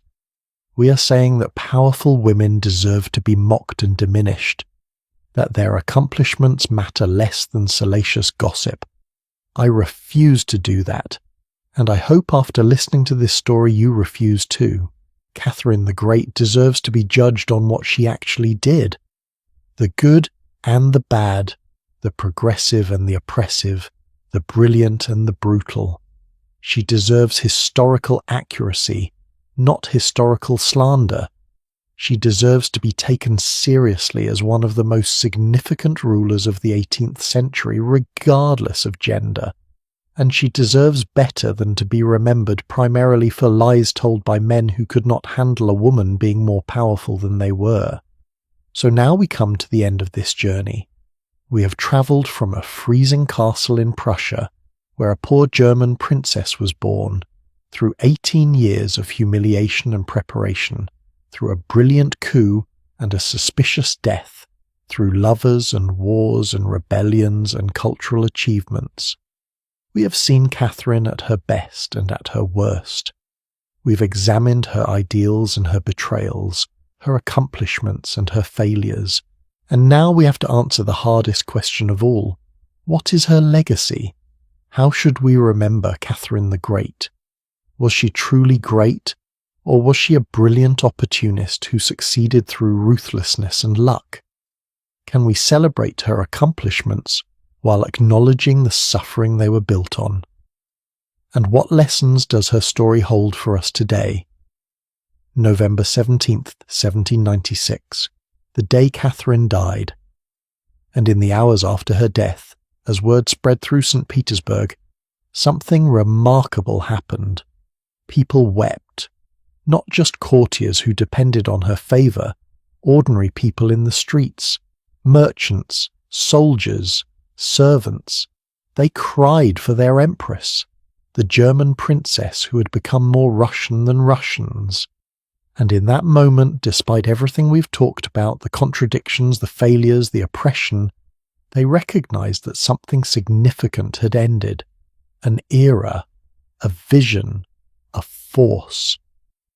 So let us talk about what Catherine actually left behind. Not the myths, not the scandals, but the tangible, measurable legacy. Because the numbers are staggering. When Catherine took power in 1762, the Russian Empire covered approximately 6.5 million square miles. When she died in 1796, it covered 6.7 million square miles. She added roughly 200,000 square miles of territory. That is an area larger than modern-day France, larger than California, and she did not acquire it through luck or inheritance. She took it through war, diplomacy, and strategic calculation. The First Russo-Turkish War, from 1768 to 1774, gave Russia access to the Black Sea. This was huge. For centuries, Russia had been landlocked in the south, unable to project naval power into the Mediterranean or trade freely with southern Europe. Catherine changed that. The Treaty of Küçük-Kaynarca in 1774 was one of the most advantageous peace treaties Russia had ever signed. Russia gained ports, gained territory in what is now Ukraine, gained the right to protect Orthodox Christians in the Ottoman Empire. That last provision would be used for the next century to justify Russian interference in Ottoman affairs. Then came the annexation of Crimea in 1783. Catherine did not just conquer it militarily, she integrated it. She sent Potemkin to develop the region, build cities, establish infrastructure. Sevastopol became one of Russia's most important naval bases, a position it holds to this day. The geopolitical significance of controlling Crimea cannot be overstated. It gave Russia power projection into the Black Sea and beyond. And then there were the partitions of Poland. This is the darkest part of Catherine's territorial expansion. Poland-Lithuania was one of Europe's major powers, but it was politically weak, divided internally, and Catherine, along with Prussia and Austria, decided to just carve it up. The first partition in 1772, the second in 1793, the third in 1795. By the time they were done, Poland had ceased to exist as an independent nation. It would not reappear on the map until 1918. Was this justified? No. It was pure power politics. Taking territory because you could, because the victim was weak and divided, because your rivals would take it if you did not. It was cynical, brutal imperialism, and Catherine participated fully, taking the largest share of Polish territory. So when we talk about her legacy of expansion, we need to acknowledge this was empire building, this was conquest, this came at the cost of Polish independence and Polish suffering. But from a Russian perspective, Catherine transformed the empire into a dominant European power. When she took the throne, Russia was seen as a backward frontier state. By the time she died, Russia was one of the great powers, a nation that had to be considered in every major European diplomatic and military calculation. That is impact, that is legacy. Now, why did Catherine succeed where other female rulers struggled or failed? Because history is full of queens and empresses who had power but could not hold it, or who held it but could not wield it effectively.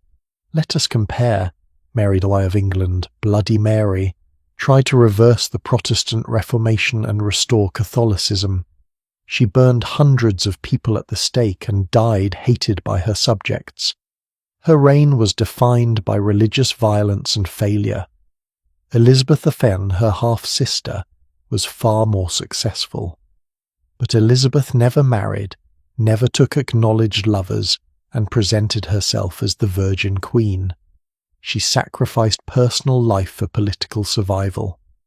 Mary, Queen of Scots, was brilliant and charming, but made terrible political decisions, married disastrously, and ended up imprisoned and executed. Maria Theresa of Austria was successful, but she ruled through her husband initially, and later through her son, always within the constraints of traditional femininity. Catherine was different. She took power through a coup. She never remarried. She took lovers openly and made them part of her government. She led armies, conducted diplomacy, made war and peace on her own authority. She did not pretend to be a man, but she also did not limit herself to traditionally female roles. She carved out a new space, the female autocrat who governed as powerfully as any king.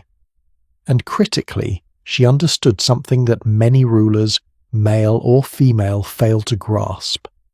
Legitimacy is not given. It is created. She was not the rightful heir by any traditional standard. She was a foreign-born coup leader, so she created legitimacy through accomplishment, through expanding the empire, through cultural patronage, through projecting an image of enlightened governance, through winning wars and building alliances. She made herself indispensable, and indispensability is a form of legitimacy. But here is the shadow side. Catherine's success entrenched Russian autocracy for another century. She proved that absolute monarchy could work, that one brilliant autocrat could govern effectively. And that became the model for future Russian emperors. Her grandson, Alexander III, tried some reforms but ultimately maintained autocratic control. Nicholas then was brutally repressive. Alexander II freed the serfs in 1861 but was assassinated by revolutionaries. Alexander III reversed reforms. Nicholas II's incompetence led directly to the Russian Revolution. The thread connecting them all was the belief that Russia needed a strong autocrat, that democratic reforms would lead to chaos, that the people were not ready for self-governance. These were the same arguments Catherine made, and because she had been successful with that model, it legitimized autocracy for generations after her. So we have to ask, did Catherine's success doom Russia to autocracy? If she had implemented real democratic reforms, if she had limited her own power, if she had created institutional checks and balances, would Russian history have been different? Would Russia have avoided the catastrophic violence of the 20th century? We cannot know. We cannot play alternate history. But we can recognize that Catherine's choices had consequences that lasted far beyond her lifetime. The system she strengthened, autocratic rule backed by a noble elite oppressing a massive peasant class, that system persisted until it exploded in revolution, and millions of people suffered because of it. Yet here is what complicates the simple narratives. Catherine was probably right that rapid democratic reform in 1760s Russia would have failed. The nobles would have revolted. The country might have descended into civil war. Maybe gradual reform was the only viable path. Maybe she did the best that could be done given the constraints she faced. Or maybe that is just another excuse. Maybe truly great leaders find ways to change systems, not just succeed within them. Maybe Catherine's genius was also her limitation. She was brilliant at wielding power, but could not imagine a world where power was shared. So what can modern leaders learn from Catherine? Several things, I think. First, patience is a strategy. Catherine spent 18 years preparing before she took power. 18 years of learning, building relationships, positioning herself. In our world of instant gratification, that kind of long-term planning seems almost alien.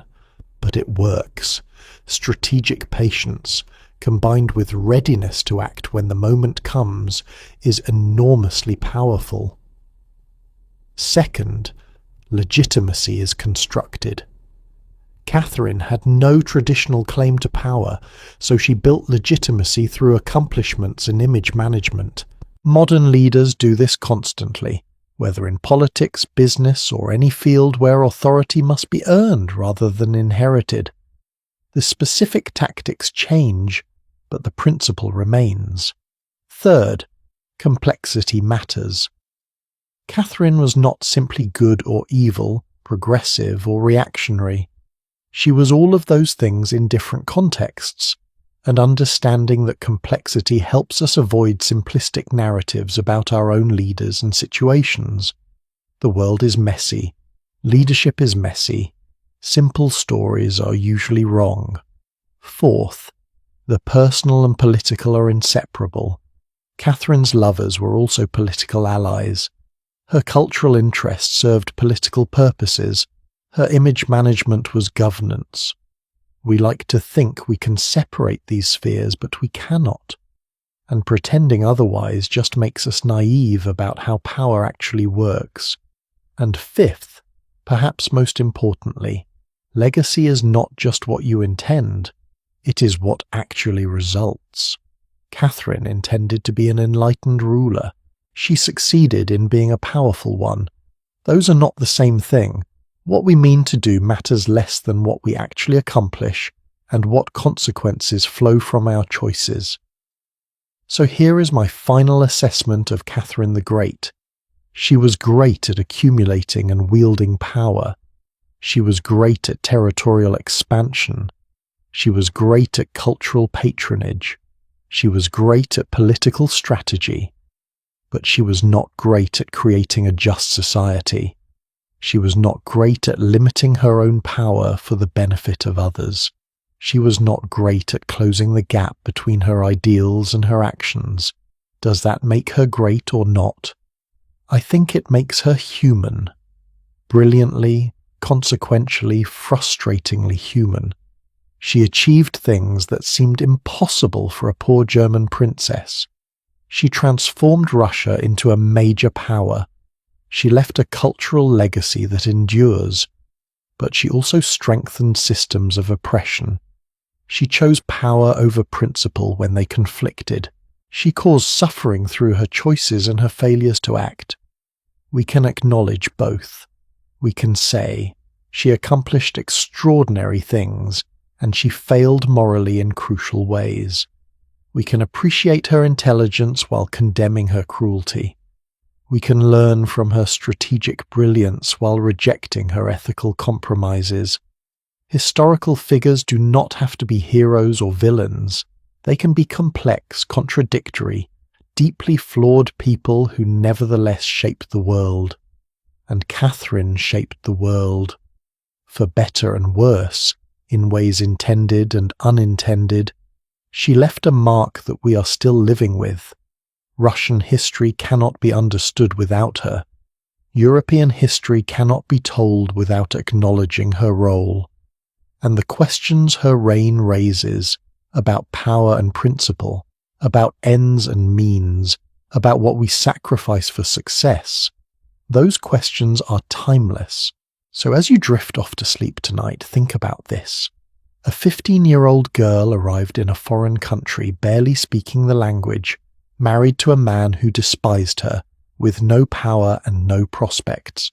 And through patience, intelligence, ruthlessness, and will, she became one of the most powerful rulers in the world. That transformation is remarkable regardless of how we judge the results. The fact that it was possible at all tells us something profound about human capability and human complexity. We are capable of extraordinary things. We are capable of terrible things. Often we are capable of both at the same time, and we have choices about which capabilities we develop, which ambitions we pursue, which legacies we leave. Catherine made her choices. History has judged them, and will continue to judge them. But understanding her story, really understanding it, with all its darkness and light, helps us understand our own potential and our own responsibilities, because power is not inherently good or evil, it is a tool, and the question is always, what do you do with it? Do you use it to free people or to oppress them, to build or to destroy, to close gaps or to widen them? Catherine had more power than almost anyone in her time, and she used it in ways that were both extraordinary and troubling. She could have done more good. She chose not to, and that choice echoes through history, but she also could have done much worse. She could have been a tyrant like Ivan the Terrible. She could have been weak and incompetent like Peter III. She could have squandered opportunities and let Russia decline. She did not. She was effective, capable, and in her own way, transformational. That counts for something, even if it does not excuse everything. So here is my question for you as we close. What would you have done in Catherine's position? When faced with the choice between ideals and power, which would you choose? When confronted with the system you could not change without losing everything, would you work within it or against it? These are not hypothetical questions. We all face versions of them in our own lives, at our own scales. And Catherine's story is ultimately about the fact that these questions do not have easy answers. Thank you for taking this journey with me through the hidden reign of Catherine the Great, for sitting with the complexity and the contradictions, for being willing to see her as she really was. Not the myth, not the scandal, but the flawed, brilliant, ruthless, accomplished human being who shaped history through force of will and strategic genius. I hope her story has given you something to think about, some perspective on power and leadership, some questions about your own choices and values, And I hope you will come back for our next story, because history is full of people like Catherine, complex figures who challenge our assumptions and force us to think more deeply about what greatness really means. Until then, sleep well, dream of empires and revolutions, and remember, the stories they never taught you in school are often the ones most worth knowing. Good night.